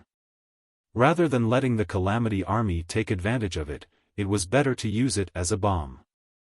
After listening to Antonidas' long-winded explanation, Arthas finally understood that the magic key of each mage tower was supposed to be unique. Although as the president, he could coordinate the firepower of the mage towers so that the whole city could work together, the coordination itself had to be approved by the owner of the mage tower. The problem was that, for some reason, Duque had actually used the president's authority to coordinate the various mage towers to directly crack the magic keys of nearly 70% of the mage towers during the short period of time he had Antonidas's body. Normally, cracking the keys was not impossible. Generally speaking, it only happened during the exploration of ruins and other events. Moreover, the cracking of every magic key basically took days or weeks as the unit of measurement. Who would have thought that Duque had such a heaven-defying thing as the system genie? Just by knowing the date of birth, hobbies, and so on, he could directly input it into the system and let the system use the high-speed exhaustive method to continuously test the password. Chapter 767. Most of the Magus Tower keys weren't that advanced, and they wouldn't be rejected for the day after failing 3 times. As a result, 70% of the Magus Tower keys were forcefully tested by Duke's system elves countless times, and all of the keys were broken. The next step was naturally to change to new keys and unify the control. If not for Antonidas going all out to regain control of the Breaking Dawn Wizard Tower, Duque was confident that he could use the Morning Star and Radiant Moon Wizard Towers to make the Calamity Army unable to return from the city. Unfortunately, while dreams were beautiful, reality was cruel. At the end of the day, this was not a trap specially designed for the Calamity Army. If it had been, the Calamity Army would not have lost so little. When Duque made his move, he would definitely make Arthas bleed out all the oil in his bones. The flaming oil that was thrown out would ignite whatever it touched. Coupled with the strong summer winds, it immediately formed thick smoke that engulfed the Calamity Army. It was not that Arthas had not thought of using Frostmourne to change the direction of the wind and choke the Scarlet Cross half to death. Then, the Undying Warriors would take the opportunity to sneak in. Seeing the human warriors covered their mouths and wearing goggles similar to those of the Griffin Knights, Arthas could not help but frown. Damn it, Duque had long been on guard against this. Arthas spat hatefully, bastard. Should I say that Duke Marcus is indeed the best commander in battle in the previous generation? At this moment, a muffled sound of thunder came from the sky not far away. A small piece of condensed dark cloud gathered above the vanguard of the Calamity Army at a speed visible to the naked eye. Then, with a few loud booms, purple lightning bolts exploded in the midst of the gargoyles flying in the air. The purple lightning balls accurately struck the gargoyles. These monsters that were not particularly strong were blown to pieces in an instant, and stones flew everywhere like hailstones falling on the heads of the zombies below, causing considerable secondary damage. If it was an army of the living, their morale might have collapsed in an instant. While morale was meaningless to the undead, the losses of the army were real. Arthas asked him reproachfully, "Antonidas, how are you now? How much has your strength recovered compared to when you were alive?" If the old Breaking Dawn mage's face had any color left, he would definitely be blushing. 70%, it was the sound of a mosquito humming. What? Arthas exclaimed in shock. Left with no choice, Antonidas revealed his great lich body to Arthas. Arthas gnashed her teeth so hard that they nearly shattered. Suddenly, a cloud of black smoke rose beside Arthas, and the huge figure of the Dreadlord appeared. Arthas was filled with displeasure. What are you doing here? Stop. Now is not the time to defeat Duke Marcus. Ticarios pointed at the Red Army in the distance. Even the Dalajan soldiers and mages who had fled the Dalajan city in a panic had begun to form a tighter formation. Many mages had calmed down and joined the Alliance's ranks, using their powerful magic to attack the Scourge's air force that was attempting to charge at them. Even though these hundreds of thousands of people were retreating, they gathered together and retreated in an orderly manner. Unless Arthas could create a huge earthquake, or use an overwhelming air force to break through the Alliance's defensive line, there was no way they would be able to win. Arthas knew this, but she snorted coldly and did not respond to Ticarios' advice. Arthas, the Lich King has sent a new order. The Dreadlord was sent by Kil Jaden to monitor the Lich King Zul, so they at most addressed the Lich King as Lord, while the Lich King's subordinates had to call Zul, Your Majesty. It was only when the Dreadlord mentioned the Lich King that Arthas's expression turned serious. Speak. He wants you to prioritize reviving Kel Thuzad. That way, you will have two loyal and powerful Great Liches. You won't only have one half-baked Great Lich now. Ticarios glanced at Antonidas, not bothering to hide his sarcasm. Antonidas, whose strength had dropped, was clearly furious, but he did not dare utter a single word. In the Burning Legion, strength was the right to speak. Even if he was at his peak condition, he would still have to lower his head in front of the Dreadlord leader, let alone his current state. Not to mention that Ticarios had personally attacked him and captured his soul. On the other side, Arthas looked at the disgusting thing in Ticarios' hand and could not say a word. It was really ironic. Zul first revived Kel Thuzad into a weak lich. At that time, it was Arthas, as a paladin, who personally defeated Kel Thuzad, tore the lich into rotten bones, and left him to rot in the wilderness of Andoril. Unexpectedly, he, who had destroyed Kel Thuzad, had to go back and personally resurrect Kel Thuzad. Was this a kind of reincarnation of fate? Arthas's face sank. What do I have to do? You need to attack, here. On a map of the Lordaeron continent made with magic, the Dreadlord's finger pointed to the map of the northernmost kingdom. Arthas's pupils suddenly shrank. I understand. With a thought, almost all the middle-level commanders of the Scourge received the order. The undead army no longer pointlessly attacked the line of defense made of flames. They began to slowly retreat, and many zombies and skeletons directly retreated into Lordaeron Lake. Duque made a hand gesture, and the army began to speed up their retreat. Half an hour later, the Alliance and the Scourge completely separated from each other on the battlefield. Duque ordered, be on full alert. We will retreat to the North Stream coast. Abendus had a question, why don't we retreat to the South Sea city? If we want to reorganize the Dalajan army, it will be better there. Duque shook his head. From the beginning, this has not been a Dalajan problem. This is the most terrifying disaster that the entire Lordaeron continent needs to face. Abendus nodded in agreement. In the following week, after some calculations, Duke led 150,000 soldiers, along with more than 90,000 magicians' apprentices, Dalaran's craftsmen, and civilians, from east to west across the Silverpine Forest. Near the South Stream coast, the situation became very interesting. To the south of the South Stream coast was the Nervous Gilness Kingdom. A large number of troops were stationed at the Greymane Wall. On the South Stream coast, there were more than 100,000 orcs who were not ready to retreat. On the east side of the coast, there were more than 200,000 soldiers and civilians passing from south to north. Chapter 768. What was rare was that both Duque and Thrall restrained their subordinates. They didn't even attack each other's scouts or civilians. Most of the time, the wolf riders and human riders would just look at each other, and one would head west, while the other headed east. Every day, every moment, every minute, Thrall felt like he was walking on thin ice. These days, Thrall didn't let Doomhammer move more than a meter away from him. "Relax, Thrall.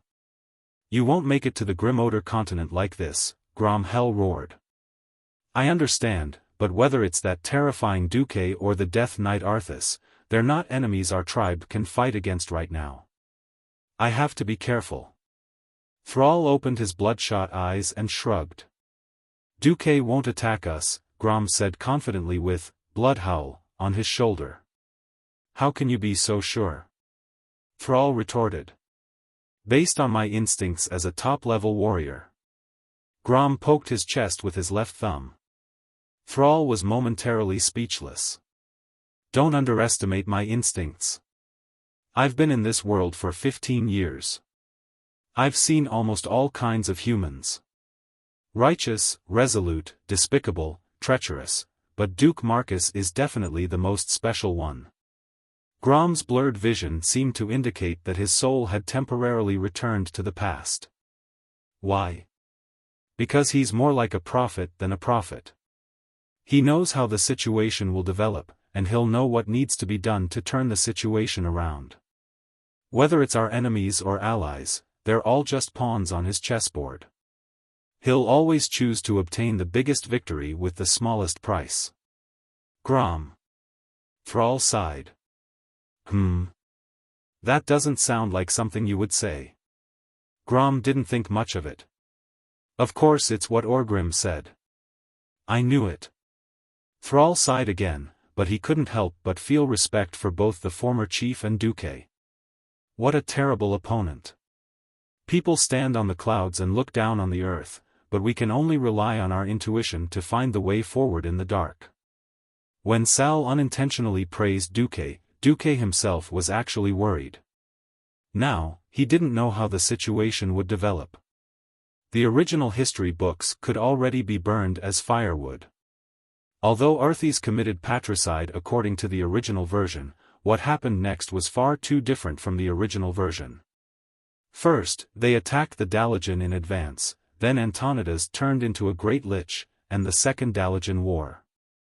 The latest news was that Arthas had sent Antonidas to command the newly received Dalajan Undead Legion to attack the South Sea city-state. Meanwhile, Arthas herself led the main force of the Scourge to attack the Wall of Thoradin. Oh, the news from half an hour ago was that the Saladin Wall had fallen. This was because Arthas had used Frostmourne to create a huge frozen slope, allowing hundreds of thousands of undead to rush up the originally steep city walls along the slope, forcing the Storm Guardians to fight a decisive battle without any geographical advantage. Garen Trollbane was scared out of his wits. While he urgently recalled his soldiers to Torrent Castle to prepare to defend it, he sent a note to the Alliance, hoping to rejoin the Alliance. Mograine and the other Lordaeron generals scoffed at such opportunists. Mograine didn't hide his disdain for Garen. "Good. You left the Alliance when there were no benefits, and now you want the Alliance's protection when your home is being attacked?" As for Garland, Duke also despised and hated him to the core. Knowing that Garen was another patricide, Duque didn't even have the thought of summoning Storm Guardian back to the Alliance. Before he had evidence of Garen's patricide, as long as Garen was king, letting the people of Torrent Castle return to the Alliance would be like putting a poisonous snake in his pants. Duque wouldn't do such a suicidal thing. He could only wait for Torrent Castle to fall or Garen to die before Duque came out to clean up the mess. The South Sea city-state's defensive line was very solid. Dwarves were the most loyal allies of humans. After hearing the news of Duque's return through magic transmission, Kudrin Wildhammer decisively believed in Duque's judgment. He very boldly emptied the entire Eagle Nest Kingdom before the Scourge army attacked the Hillsbrad Hills. Most of the civilians had been evacuated to the wetlands across the sea through South Shore's port. The remaining griffins joined up with the main force of Magni Bronzebeard's Iron Furnace Castle to guard the long defensive line of the South Sea city-state. Because Antonidas was unexpectedly weak and didn't have the demeanor of a Breaking Dawn Great Lich, this defensive line seemed impregnable under the cover of all kinds of black technology and enhanced firepower. The Dark Portal, 3rd of August, Year 15. The army led by Duque finally met up with Kurtira's navy on the North Stream coast. To the west was the endless sea that was once thought to be endless. But at this moment, the entire coastline was like a dense forest of sails, connecting the sky and the sun, looking endless. Seeing such an exaggerated number of fleets, even the proud people of Lordaeron had to admit that in the past 10 years or so, the two new hegemons of the sea, Kurtira's and Stormwind, had long surpassed the imagination of people. That was a huge fleet of more than 1,000 ships. Every year, Lordaeron's surplus food was transported through this sea trade route to Loch Moden and other areas of the southern continent, then loaded with ore and ironware to Stormwind Port further south to support the defensive line of the Cursed Lands. Finally, from Stormwind Port, luxury goods from the western wilderness and other areas were transported to the South Stream and North Stream coasts, flowing into Lordaeron and Dalagen areas. It was a perfect triangular trade that never left empty ships. This long and prosperous sea trade route supported nearly 1 million people who lived by the sea. It also supported such a huge fleet. Today, whether it was merchant ships or warships, there was an explosive increase compared to the poor sea transport capacity of 15 years ago. More than 1,000 ships that could carry more than 200 people was only the first batch. More warships and cargo ships were still on the way. On the largest ship, the Ice Queen, Jaina looked towards the shore, and Magna Aegwin stood beside her. Magna teased Jaina, "Oh, it's a rare meeting with your fiancé today. Cheer up, and show your best side." Jaina laughed lightly, including the fact that I'm already a Radiant Moon Mage. Of course. At least let him know that you're no longer the little magic apprentice you were back then, but a strong woman who can take charge of things. We're both Radiant Moons, we can't let him suppress you. All right. An extremely cold elemental undulation that gave off a faint sense of warmth was released from Jaina's body. But in the next moment, Jaina and Magna's expressions changed. Chapter 769. Fear. It was spreading endlessly. Although it would no longer be the Eastern Kingdom that had lasted for more than 2,000 years of peace, the people had at least enjoyed another 10 years of peace. The previous battle at the Dark Portal seemed like it had happened yesterday to many middle-aged and elderly people. The horror of yesterday had yet to completely dissipate, and the dark clouds of death once again shrouded the heads of every living being. The Scourge Army. The undead. Eternal slavery that could not be escaped even after death. When the terrifying stories that were used to scare children in myths and legends became reality, the fear in people's hearts could no longer subside. Not to mention, the fall of the capital of the two most powerful kingdoms in the alliance pushed the fear to its peak. They had once thought that they would be safe once they reached the seaside. When the refugees escaped from the dark world that was shrouded by the canopy of undead to the seaside, they found that they still did not feel safe. Unlike the first battle at the Dark Portal, the people in Stormwind City who were waiting to retreat also felt uneasy. The key was that there were several tall and majestic walls behind them, which gave the refugees an inexplicable sense of security. At least they felt safe before they saw the ferocious faces of the orcs. The north coast was different. Although it had been developed for nearly 10 years and was one of the 4 major ports in the northern Lordaeron continent, along with the south coast, the South Sea Port, and the Kuel Salis Port, it was not essentially a strong city. There was only a 5-meter-high wall next to the port. Think about it, the 30-meter-high wall of Lordaeron City had fallen, and so had the Dalagen City with hundreds of mage towers. What was the use of the 5-meter-high wall? The result of the spread of panic was all kinds of disorder and endless riots, which further delayed the progress of the evacuation. The North Coast port was not really a big port.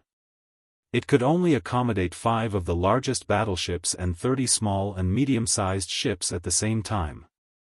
It was not that Wuxia did not want to expand the port in the past 10 years, but because it was the territory of Lordaeron after all.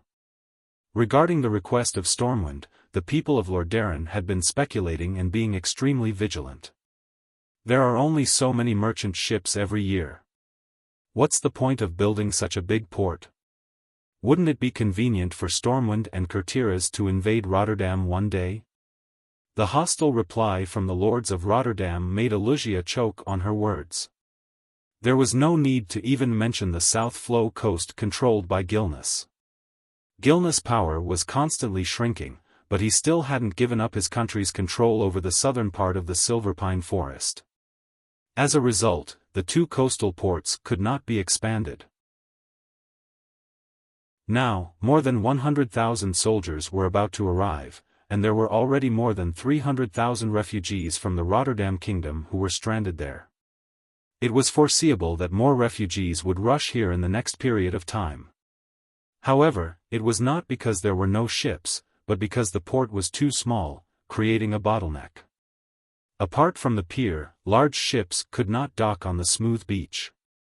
Large ships that drained too much water would run aground on the beach. To that end, the people of Courtiers had been desperately trying to ferry the refugees from the beach onto the boats. The problem was, how could using a small boat compare to the efficiency of people boarding directly at the docks? Because of the hostility and short-sightedness of the people of the Rotterdam Kingdom, the lifeline of the people of the Rotterdam Kingdom was now stuck. In the past few days, Count Trosma, who was in charge of the port, had been scolded so badly that he wanted to jump into the sea. Unfortunately, it was all to no avail. At this moment, Duque arrived. Faced with this scene, Duque face-bombed, while Mograine and the others' faces darkened. In front of Duque, who had the scepter given to him by the Queen, and the real Grand Duke Mograine, Count Trosma was so scared that he almost peed his pants. Among the few bosses here, any one of them could get rid of him and turn him into ashes, playing a sea burial game. Duque could only smile bitterly. He did not expect that after transmigrating for so long and avoiding the terrible evacuation at Storm Port, Wuxia would not be able to deal with the nobles of the Rotterdam Kingdom because he had been missing for 10 years. Indeed, a transmigrator could not change everything in one go. If this goes on, we might have to hold on for more than 3 months. Mograine was already using the most optimistic estimate. 3 months?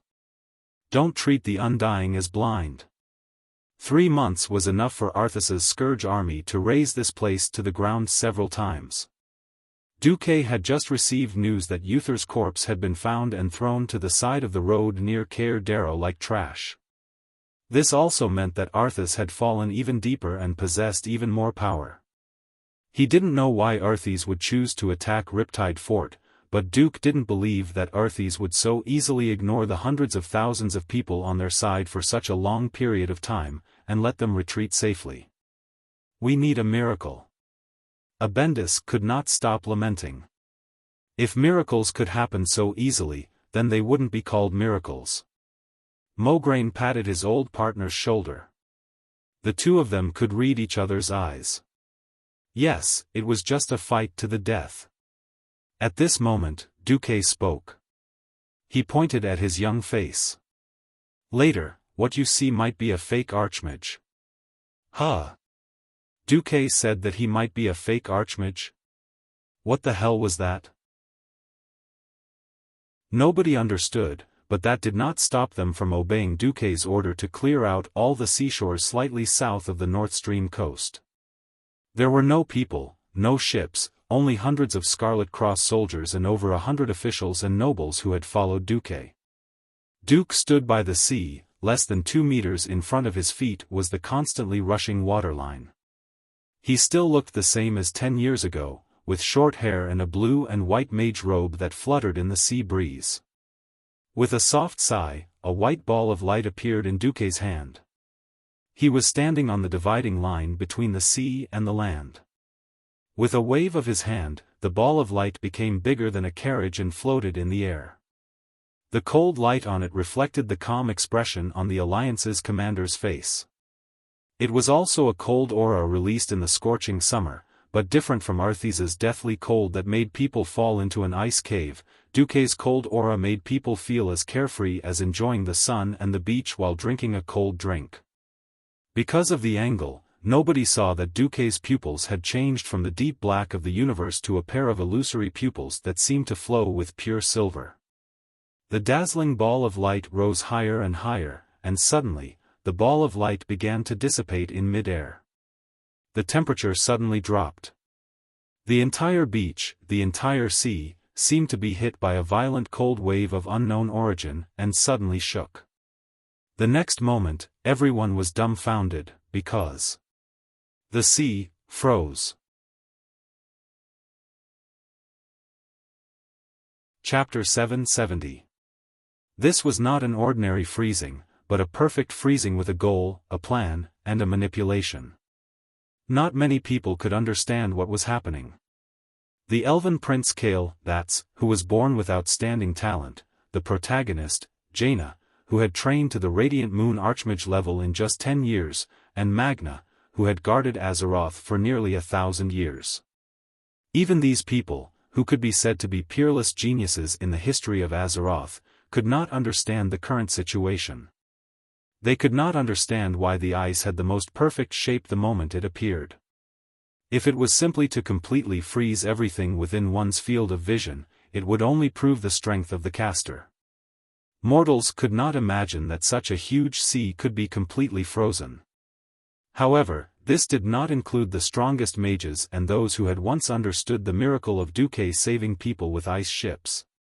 But now, not only was everything in sight covered in sparkling ice, but there was also a perfect design. The pier. The huge frozen pier stretched from the beach to the deep water area 100 meters away. There were a total of 36. The pier was wide enough for 3 carriages to run side by side on it without falling into the water. The pier was not the kind that was so slippery that people would slip on it. Even if it was not covered with hay, there were already small bumps on the ice surface, and anyone would not lose their footing on it. In the next moment, the ice between the pier suddenly exploded, revealing a wide waterway.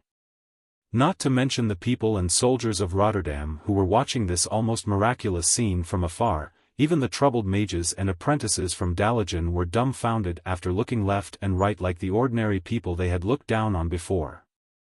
They opened their mouths wide and let out all sorts of dispirited sounds. Duque's clear voice sounded. These 36 piers are all designated for civilian use. Arrange for the ships to enter the port according to the predetermined categories. Jaina's ship will be docked at the 5 southernmost piers, the Marcus Merchant Guild will be docked at the 20 piers in the middle, and Kul Tiras will take the rest in the north. All ships will follow the current and enter the port from the south, and leave from the north. Evacuate the people in the first 3 days. 3 days later, the Scarlet Cross Army and the mages will board the ship from the original North Stream harbor. Then, Duque pointed at the coastline, and 12 lighthouses made of ice that were emitting arcana light rose from the bottom of the ocean and quickly stood on the surface of the ocean. On these 30-meter-tall lighthouses, there were clear flags made of arcane energy.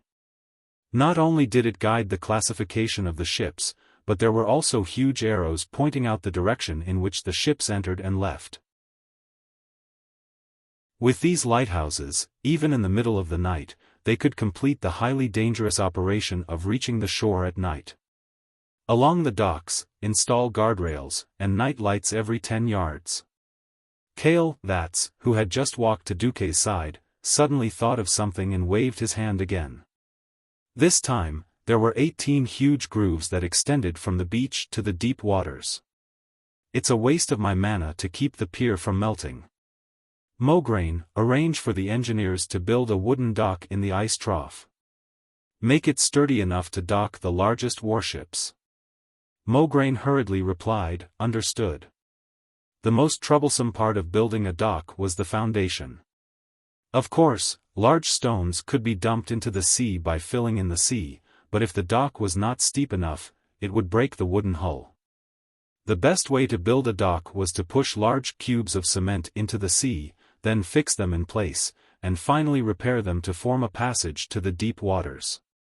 However, regardless of whether it was a wooden or stone dock, the most important thing was to have a reliable foundation or piles. How could it be easy to build piles in a place where the waves were surging?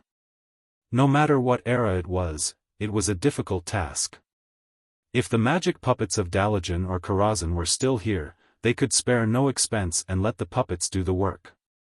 Using manpower to do it, it was not something that could be seen in 10 days or half a month. But now, Duque's ice trough blocked out the seawater. What was the difference between this and building a house on flat ground? No one dared to believe what they were seeing. A miracle. Whether it was ordinary people or mages, they were all praising Duque loudly. At the same time, they hoped that by deifying Duque, they could more or less ease the gap between them and Duque in their hearts. This was no longer a mortal's method. If it was not a miracle, what was it? Moreover, the alliance had already lost to 2 countries, and the once strongest person, Antonidas, had become a great lich. People would instinctively seek psychological comfort. It doesn't matter if we don't have Antonidas. We still have the legendary hero, Duke Marcus, right? He's younger, more powerful, and more legendary. The incomparably handsome elven Prince Kale, that's had obvious hesitation on his face. Anyone could see that he was fighting in his heart. Anyone with a bit of common sense in magic would know that this method was far beyond the limits of a radiant moon mage. Although he did not want to admit it, Kale, that's rationality told him that Duque had already broken through that limit. This was like the worst kind of joke. He, Kale, that Sunstrider, had an unparalleled talent that could be said to come only once in 1,000 years. He had the bloodline and personal guidance of Anastrian, one of the only 2 Breaking Dawn mages in the world. He also had various secret cultivation methods of the royal family and the support of the most ideal helper in the world, the Sunwell. Yet he had wasted thousands of years in front of the door to the Breaking Dawn realm without being able to enter. Kale, that's only felt incomparably ashamed.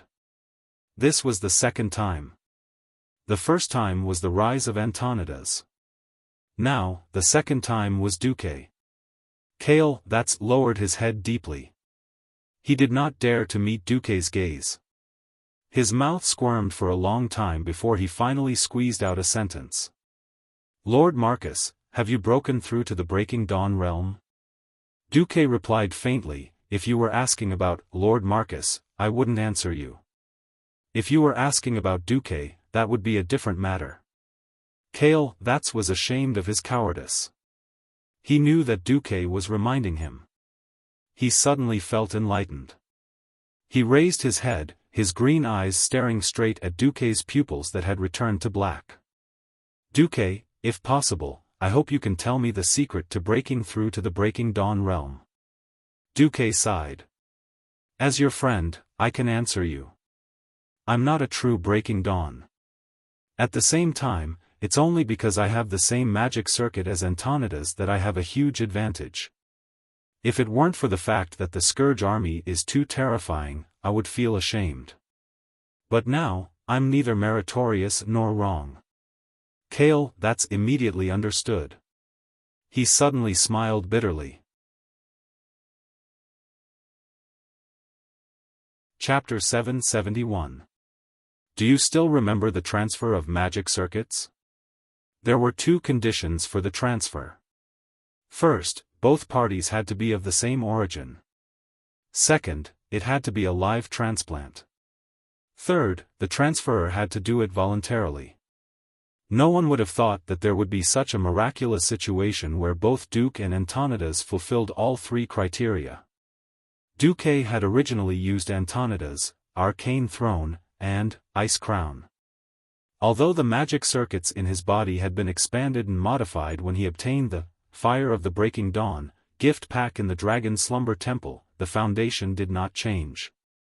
As for living beings, at the very least, before Old Man Anthony's soul returned to his own body in the form of a demon spirit, his body was still alive. However, he was just a vegetable that had almost forgotten to breathe and was about to stop showing signs of life. At that time, the old man's soul had not returned, and the magic circuits extended from his soul naturally did not resist the previous owner. So, at that moment, Antonidas had voluntarily. Because of the successful magic circuit transplant with Wuxia, Duque had become very familiar with this task with the help of the system elf. In the short time that Duque had held Antonidas' corpse, Duque had directly plundered more than 60% of the old Breaking Dawn mage's magic circuits. Unfortunately, there was not enough time. Duque had only plundered the outer and middle magic circuits, and did not have the time to dismantle the true core. If he had an hour, as an honest and reliable young man, he would definitely be able to turn Antonidas into a magic apprentice by the time he returned. This was why Antonidas's battle power had plummeted after returning to his body and becoming a great lich. Even after having 60% of his magic circuits plundered, he could still barely maintain his Breaking Dawn rank. It could only be said that the original Antonidas was very, very strong. Of course, the strength and weakness of mages had always coexisted. An archmage who was completely focused on defense could certainly destroy the world, but if he made a mistake, even someone as strong as the demigod Medivh would be killed with a single slash. After taking 60% of the circuits, Duque could be considered to have stepped into the Breaking Dawn rank in terms of quantity. However, Duque was still not a true Breaking Dawn. After all, the time was too short, and Duke did not have the time to completely modify Antonidas' magic circuits. Every mage had a different habit of using magic. In order to better practice their metamagic specialties, they would subdivide and specialize their outermost magic circuits. Also, back then, Duque had always aimed for the path of the strongest. If his goal was only to become a Breaking Dawn, then Antonidas's inheritance would be enough for him to advance. Duque was pursuing the path of the strongest. With Arcane Spell as the foundation, coupled with Fire and Ice, the path of a three-elemental archmage was undeniably powerful. Unfortunately, with Alexstrasza and Maligo's enthusiastic help, this pit had become incomparably large. Under normal circumstances, it was very likely that Duque would not be able to practice so many magic circuits even after he was 100 years old. Not to mention, Flame, which was nowhere to be seen on the other side. Even with Antonidas' 60% of his circuits, he was only able to make a little noise on the Frost side. As for the current situation, there were only 4 words to describe it: far from enough. What else could Duque do? He could only smile bitterly.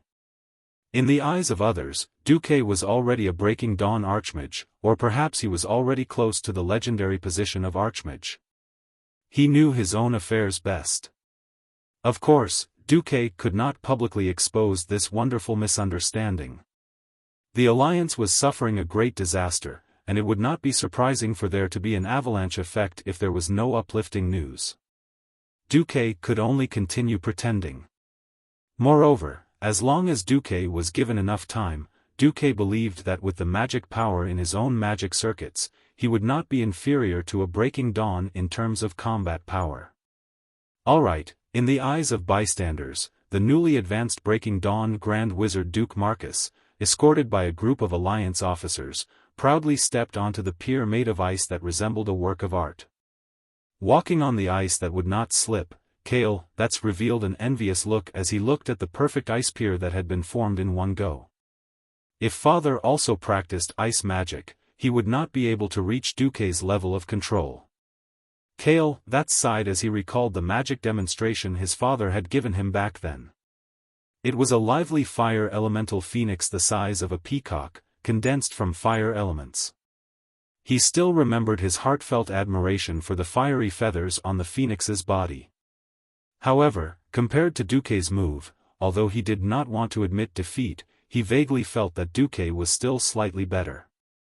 The difficulty of one's own control of magic elements increased exponentially with the increase in distance. This was why the range of the fireball spell for most mages was only 36 yards.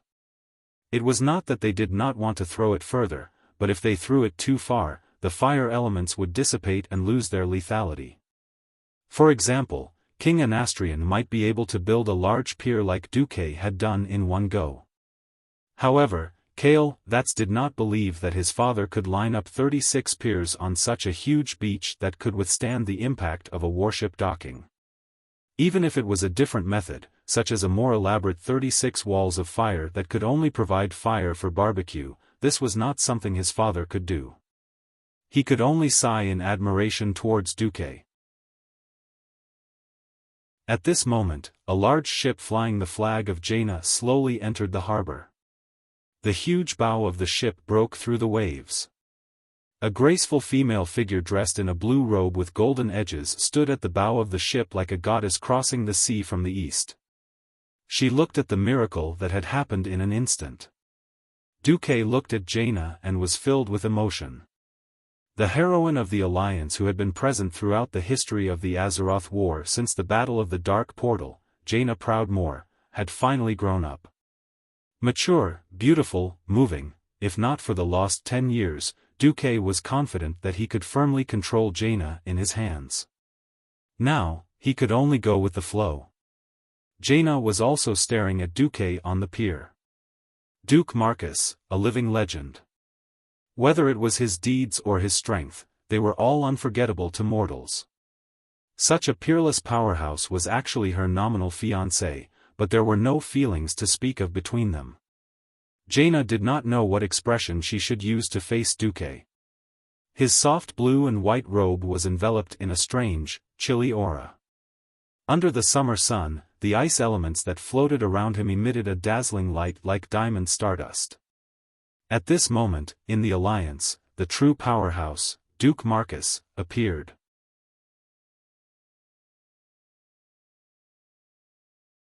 Chapter 772. The sailors and soldiers on the ship began to move forward and lean against the side of the ship. Whether it was the high-spirited new recruits or the Jaina mages who were prepared to face the Calamity army, all of them were shocked by the appearance of an absolute powerhouse. Jaina's eyes focused on the familiar figure. Is he still the Duque that I know? Jaina's heart was beating so hard that it seemed like it would jump out of her chest at any time. Unknowingly, her breathing had become rapid. Standing at the bow of the ship, no one spoke. Everyone's eyes were attracted by Duque, who stood on the ice pier like a lighthouse. They could not move their eyes away at all. It had nothing to do with awe. It was all because of the unique aura that Duque exuded that made them unable to look away. The Alliance had never held a Seven Kingdoms Champion Night Challenge. However, there was no first place in literature and no second place in martial arts. The title of the strongest had always been something that people enjoyed talking about. After the Elven Kingdom of Kuel Salis withdrew from the Alliance, the title of the strongest naturally fell to Antonidas. Unfortunately, Old Man Antonidas was too old. His age and appearance meant that he was destined to not be an idol. People looked forward to heroes and praised young heroes, but they still looked forward to young heroes the most. 10 years did not leave any traces on Duque's face. With the blessing of the life-giver Alexstrasza, Duque's body and face forever remained at the most energetic age of 18. With the incomparable vitality of a young man, and the enchanting steadiness of a mature man, in addition to the shining halo of the strongest human, Duque had unintentionally become the kind of handsome man that everyone would like to see. There were many handsome men who were more beautiful than Duque. Unfortunately, in the face of disaster, most of those handsome but useless men were killed.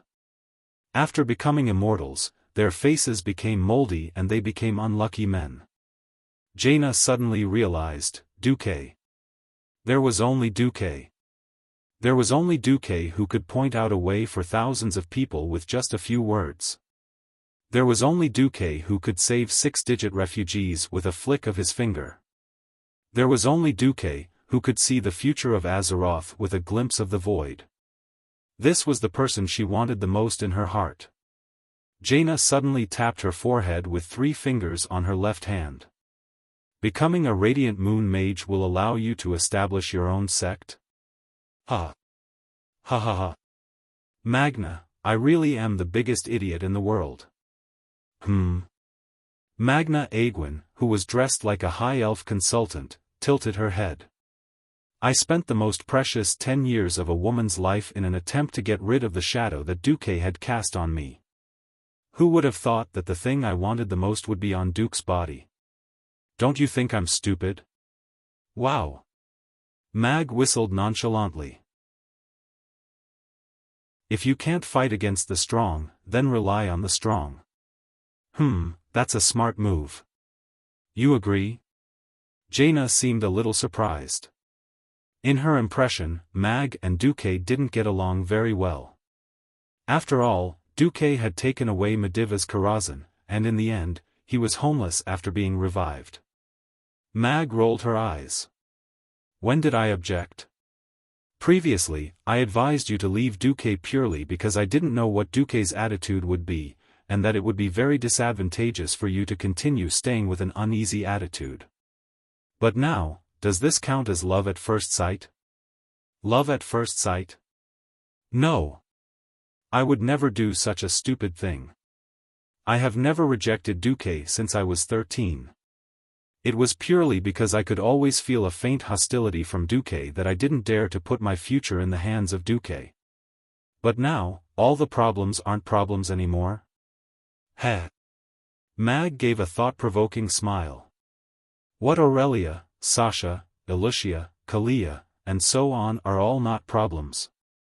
Jaina turned her head and revealed a provocative look. She smiled, a smile that was like 1,000 flowers blooming. I am not an innocent little girl. I wasn't before, and I won't be in the future. But I have my way, and I know Duque's weakness. He definitely can't bear to reject a sincere love. Mag smiled slyly. Sincere? Can you do that? As long as our goal is the same, my sincerity will be eternal. Moreover, there is only one good man. We are all women, and if we don't fight for it, will we be able to get a good man's love just by crying at home? Jaina was in high spirits. Seeing that the ship was about to reach the shore, she turned around and walked down the bow. She waved her hand lightly, and the loose magician robe on her instantly changed. It was no longer that bag-like magician robe that covered her good figure tightly, but a set of tight clothes similar to that of a combat magician. On the left and right side of her were 2 layers of winged pauldrons, and on the chest was a bright silver breastplate that could barely cover the pair of arcane peaks that made the 2 princes go crazy in history. The breastplate was very short, revealing an extremely sexy belly button. What was more unexpected was that Jaina actually had a mermaid line that was similar to that of a female ranger. Under the purple skirt was a pair of white jade-like tights that outlined the perfect lines of her legs. Jaina looked like she was ready for battle. In fact, it was this kind of heroic posture that could capture Duque's heart the most. As expected, when he saw Jaina slowly descending from the ship using the levitation spell, like a goddess, Duque's eyes were a little dazed. She gently glanced at the people of Rotterdam behind Duque, and her gaze only stopped on Kale. That's for less than 1/10 of a second. Jaina smiled like a flower, bowed, and said to Duque, Radiant Moon Mage Jaina Proudmoore awaits your orders, His Excellency Duke Marcus, the commander of the Alliance. Impeccable appearance, perfect etiquette, and what was rarer was that everything was done according to the rules. That made it so that no one could find fault with it. Indeed, Jaina was still Duque's fiancée in name. Duque had also thought about how he should deal with Jaina if she came crying, throwing a tantrum, and asking for the treatment of a fiancée. Perhaps Duque would temporarily give in, but he would definitely hate Jaina in his heart. Now that she had directly abandoned her identity as a princess and fiancée, and had cleanly applied to go to the battlefield, Duque had a better impression of Jaina from the bottom of his heart. Duque pretended to ignore the heroic Jaina. His gaze was a little blank, as if there was nothing in front of him, and not a powerful and beautiful female mage. The world is facing the most terrifying crisis in history. The Alliance needs the strength of every powerhouse. Thank you very much for your support, Miss Jaina. Chapter 773. Duque could not predict how Azeroth's history would play out. Arthas had left Kuel Salis alone and gone to Rapid Stream Castle to cause trouble. Antonida's fall had cast a dark cloud over Duque's heart. In the original history, Second Fool had fallen. Although he had killed many important people, there was only one person he had truly turned into an immortal, Sylvanas, who had completely angered him. Now, everything was different. Wuther had an unwavering soul, and Second Fool could not do anything to his teacher.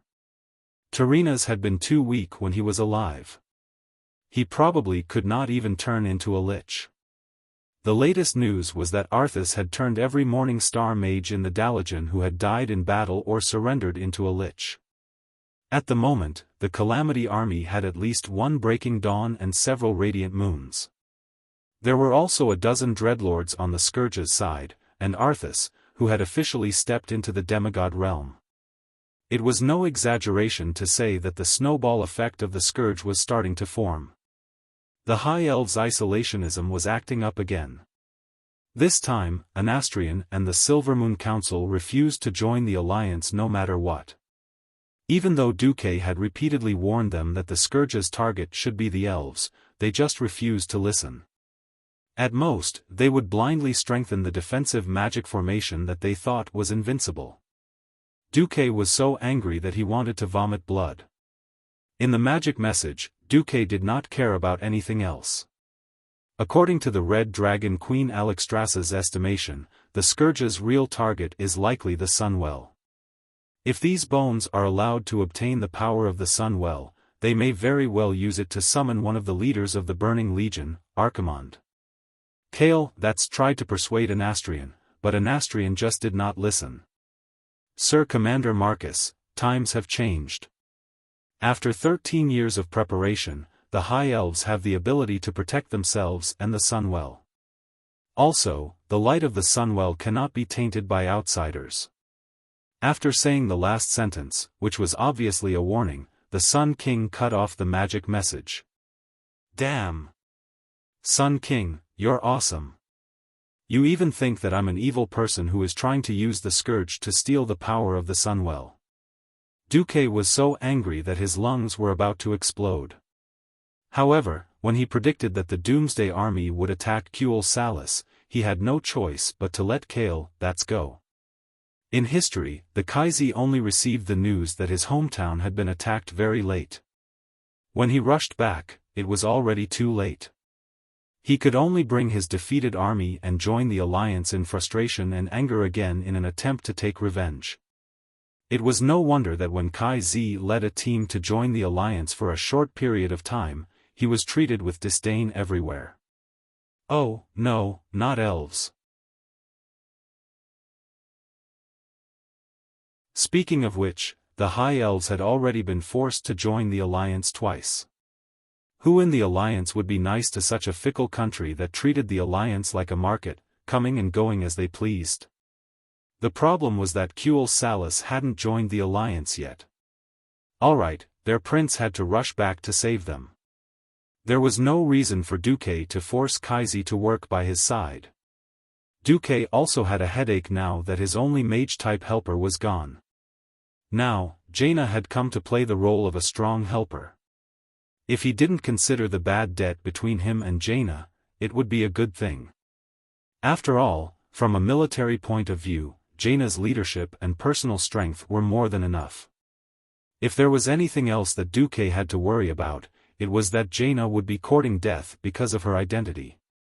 Facing Jaina, Duque sighed softly and said solemnly, "I'm very happy that you can stand up at this time and fight for humans and for the Alliance.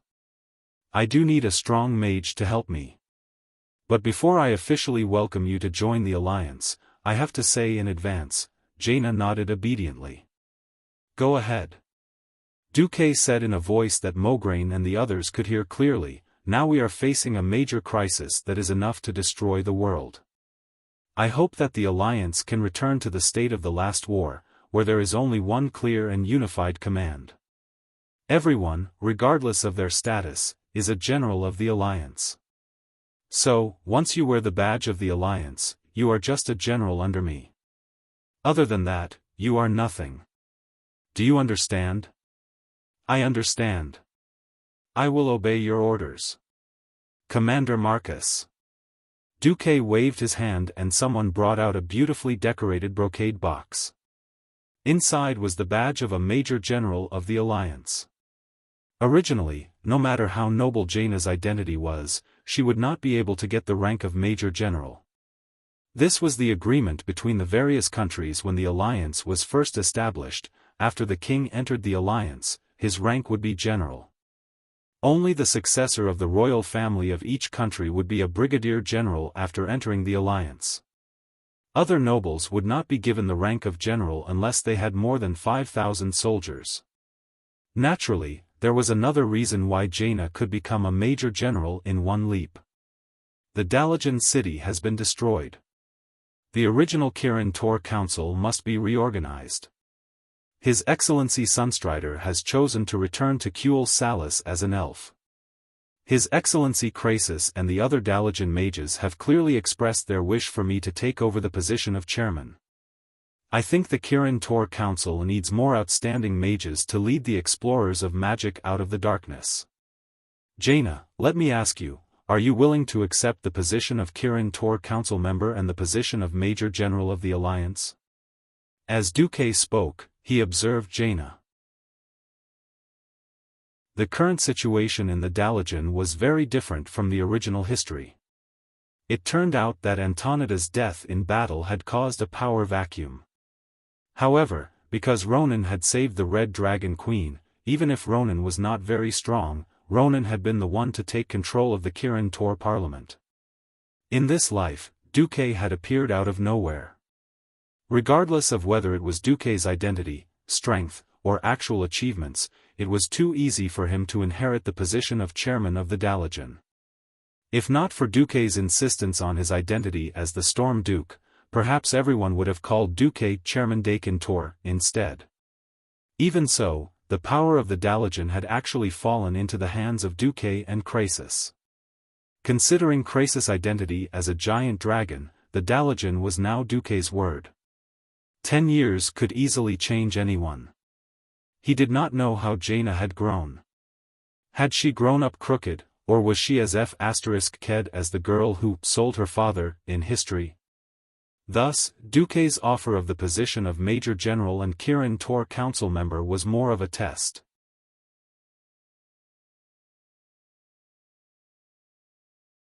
Chapter 774. Duque was never a cynical person, and he wouldn't look at everyone who got close to him with hostility.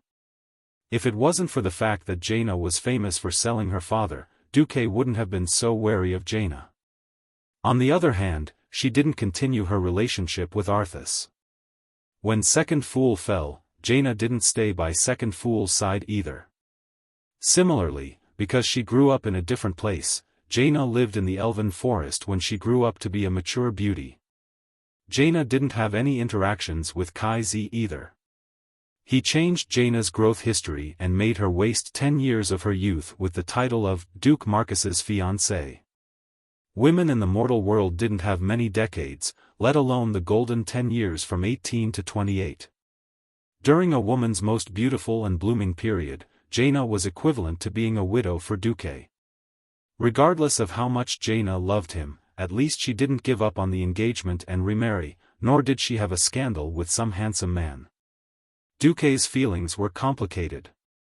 Under such circumstances, he should give Jaina a chance.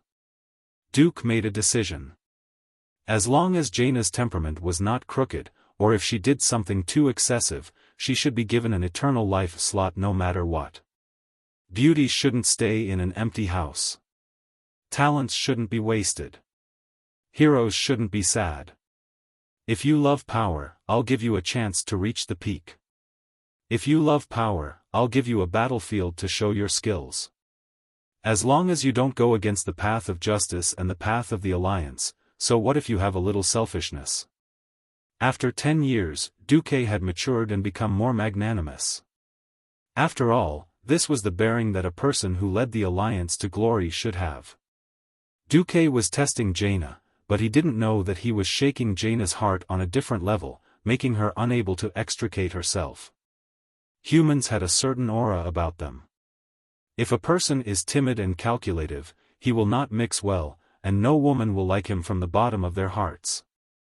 On the other hand, if he appeared with a majestic gait, bright eyes, and was able to accurately pinpoint the position of himself and others with just a few sentences, then the others would definitely be shocked by his courage.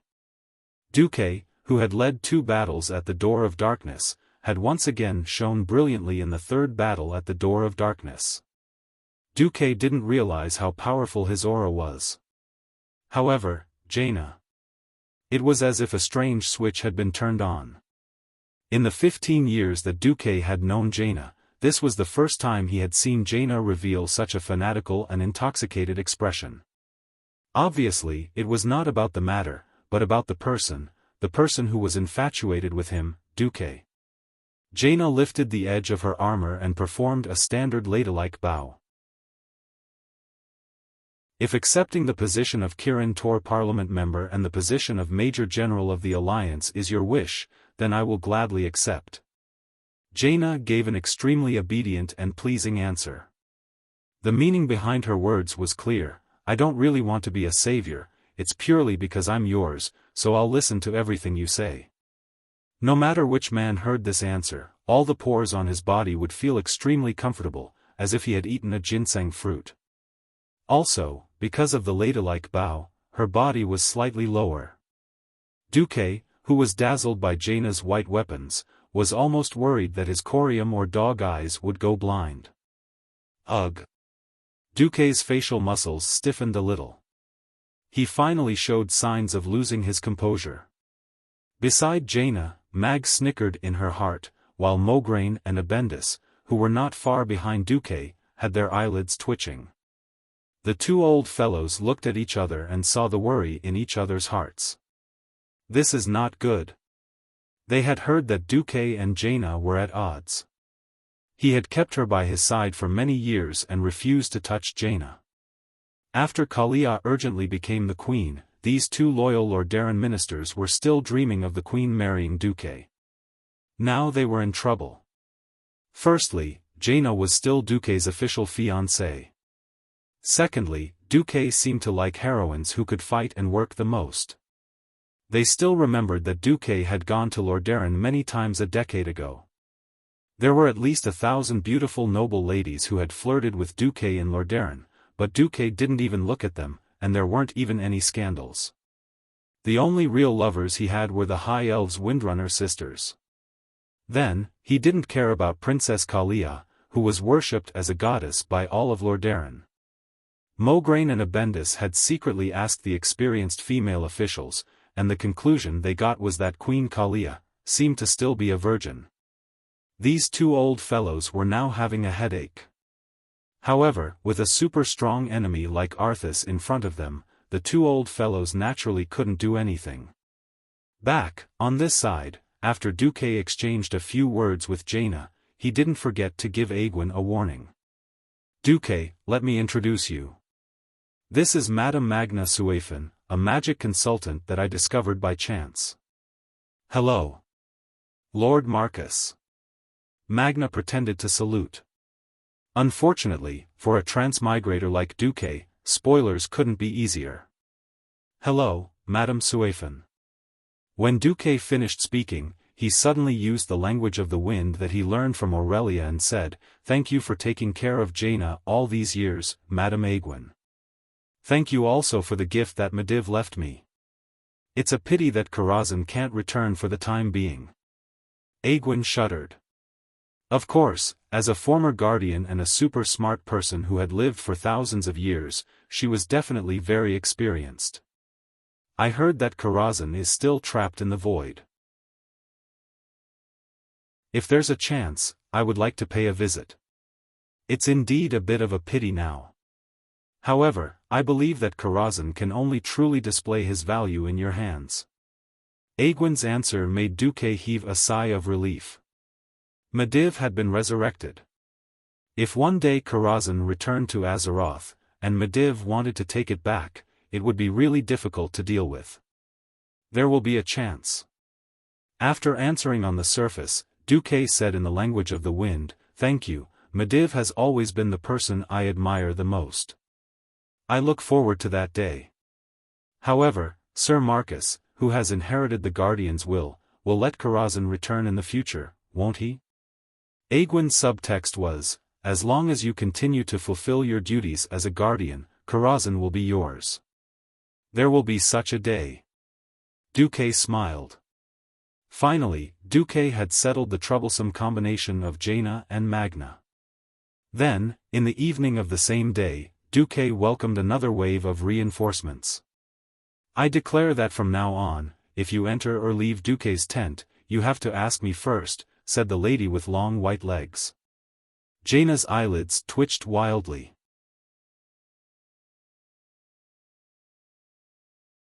Chapter 775. For long-lived races, 10 years was just the blink of an eye. Elves and dragons were indifferent to the concept of time. Humans were different. 10 years was Jaina's youth, but it was also Vanessa Van Cleve's youth. Stormwind in this period of history was very corrupt and declining. The Stormwind royal family had a lot of broken promises and rewards that were written off.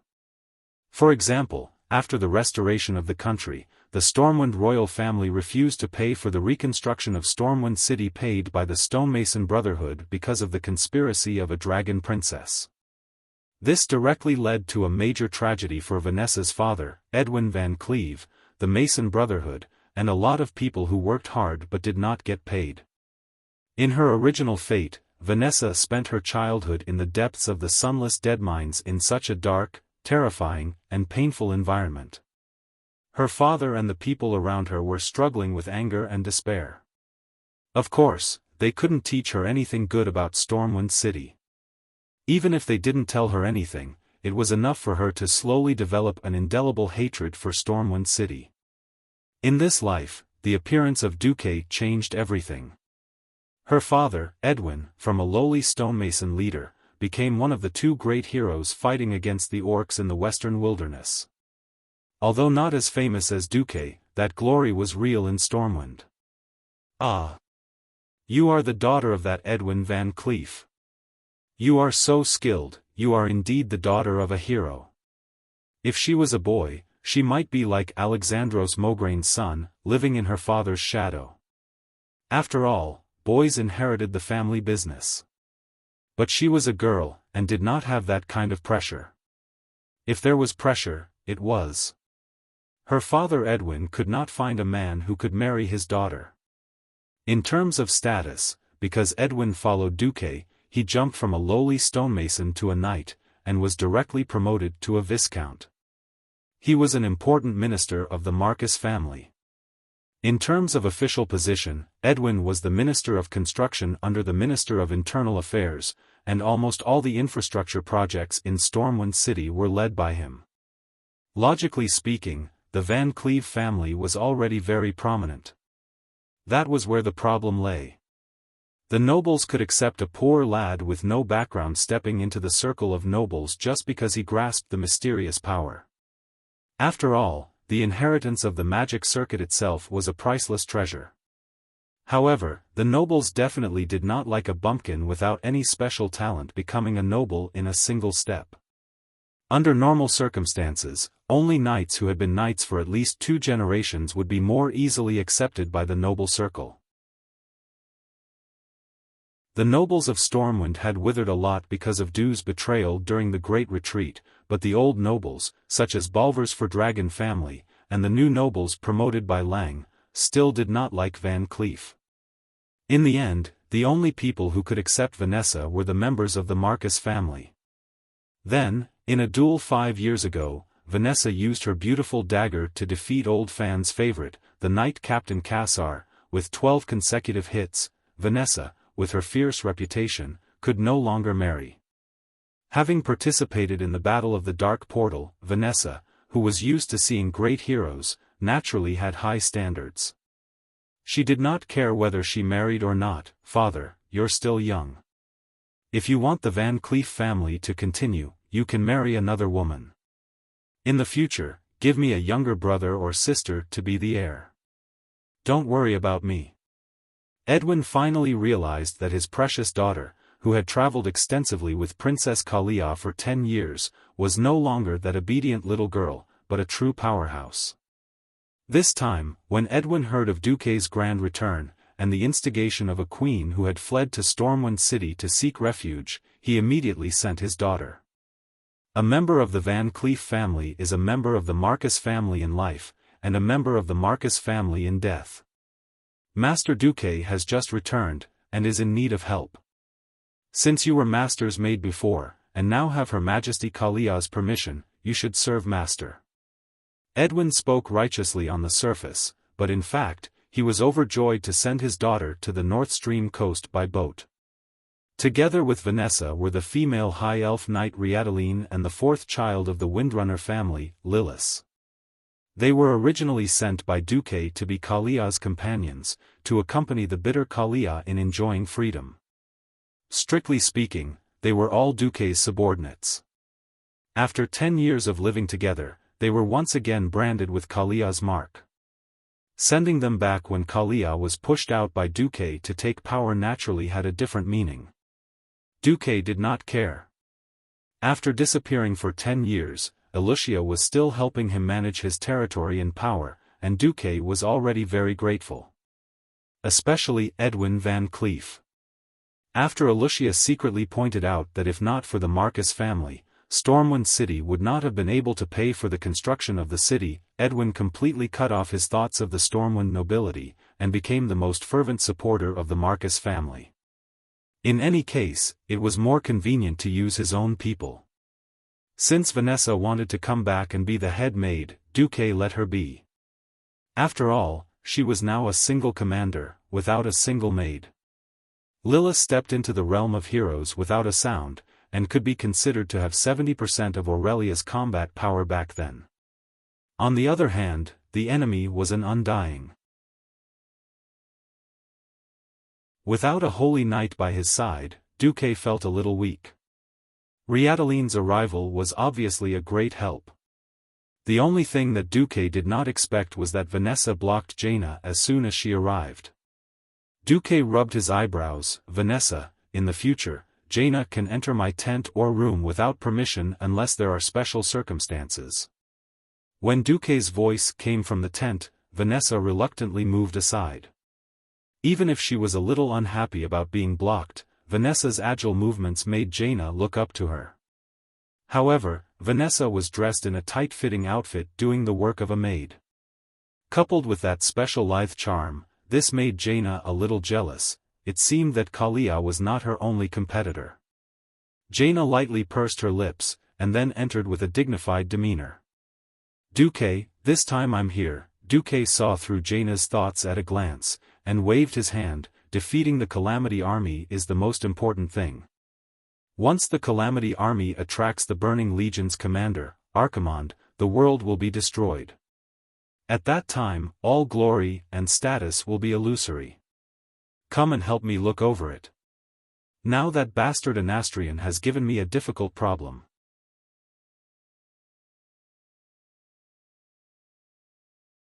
Chapter 776. Jaina was a little confused at first when Duque called the king a jerk, but she was soon delighted. This meant that Duque finally did not treat her as an outsider. Well, she just did not treat him as an outsider.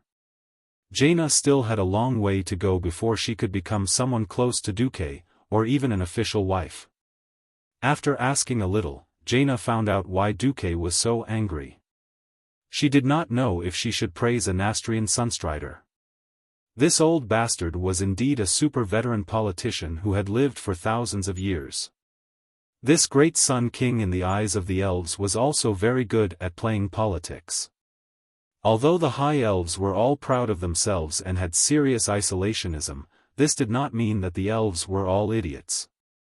On one hand, they had an irrational obsession and confidence in their newly built magic defense arrays. On the other hand, the psychological trauma caused by the last war still made their hearts ache. Originally, in the Second Battle of the Dark Portal, the elves only burned the outer Long Song Forest. In this life, the elves suffered much more under the misfortune of fate. More than half of the Long Song Forest was burned by Orgrim, and they lost 2 battles. 300,000 soldiers and civilians died, and were even beaten to Silvermoon City. This was far more shocking to the elves than the original history.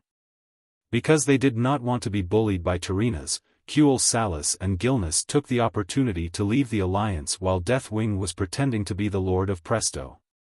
Also, because of the constant friction between Kuel Salus and Rotterdam in the past 10 years, the High Elves were very unhappy with the alliance. So, after Duque returned and issued a warning, Kuel Salus did not have any intention of returning to the alliance at all. Okay, here came the problem. The High Elves could be unhappy with the alliance and ignore Tyreenas, but they did not dare to completely ignore Duque's warning. 14 years ago, Duque let Aurelia go back to Kuel Salus first to issue a warning, but no one was willing to listen. In the end, the elves suffered a great loss. As a result, the Sun King had a twisted mentality that he didn't want to come back and lick the alliance's boots, but he was also afraid that something would happen. Under the suggestion of his aides, Anastrian came up with an evil plan. He had the Rangers who had been on good terms with Servanas in the past, the current Ranger generals, write letters to Servanas, expressing their unease about the situation and the fear that Eversong Forest would once again be burned down. As the saying goes, it's hard to leave one's homeland. After receiving letters from Rothelma Theron, Hageron Brightwing and the others, Sylvanas made a decision. She would temporarily return to Kuel Salus as an elf. Duque had read the handwritten letter countless times. Every time he read it, Duque would get angry. Duque, I'm very happy to hear that you're alive. How are big sister and third sister? They should be fine, otherwise you would have informed me and Lilith. Thank you for taking us away from Kuel Salus, so that we don't have to deal with those bastards of the Silver Moon Council anymore.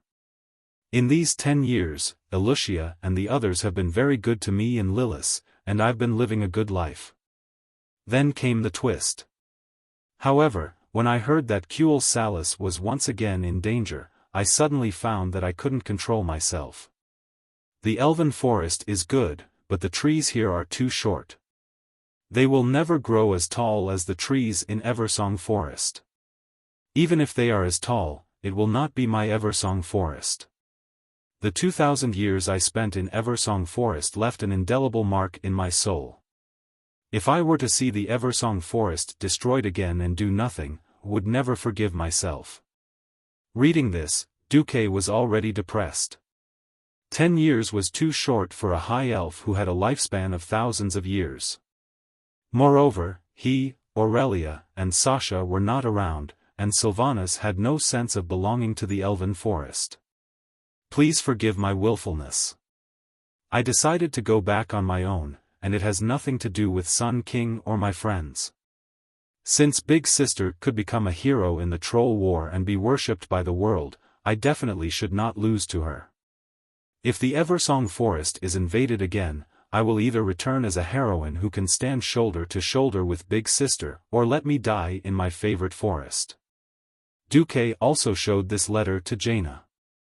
Duque was silent.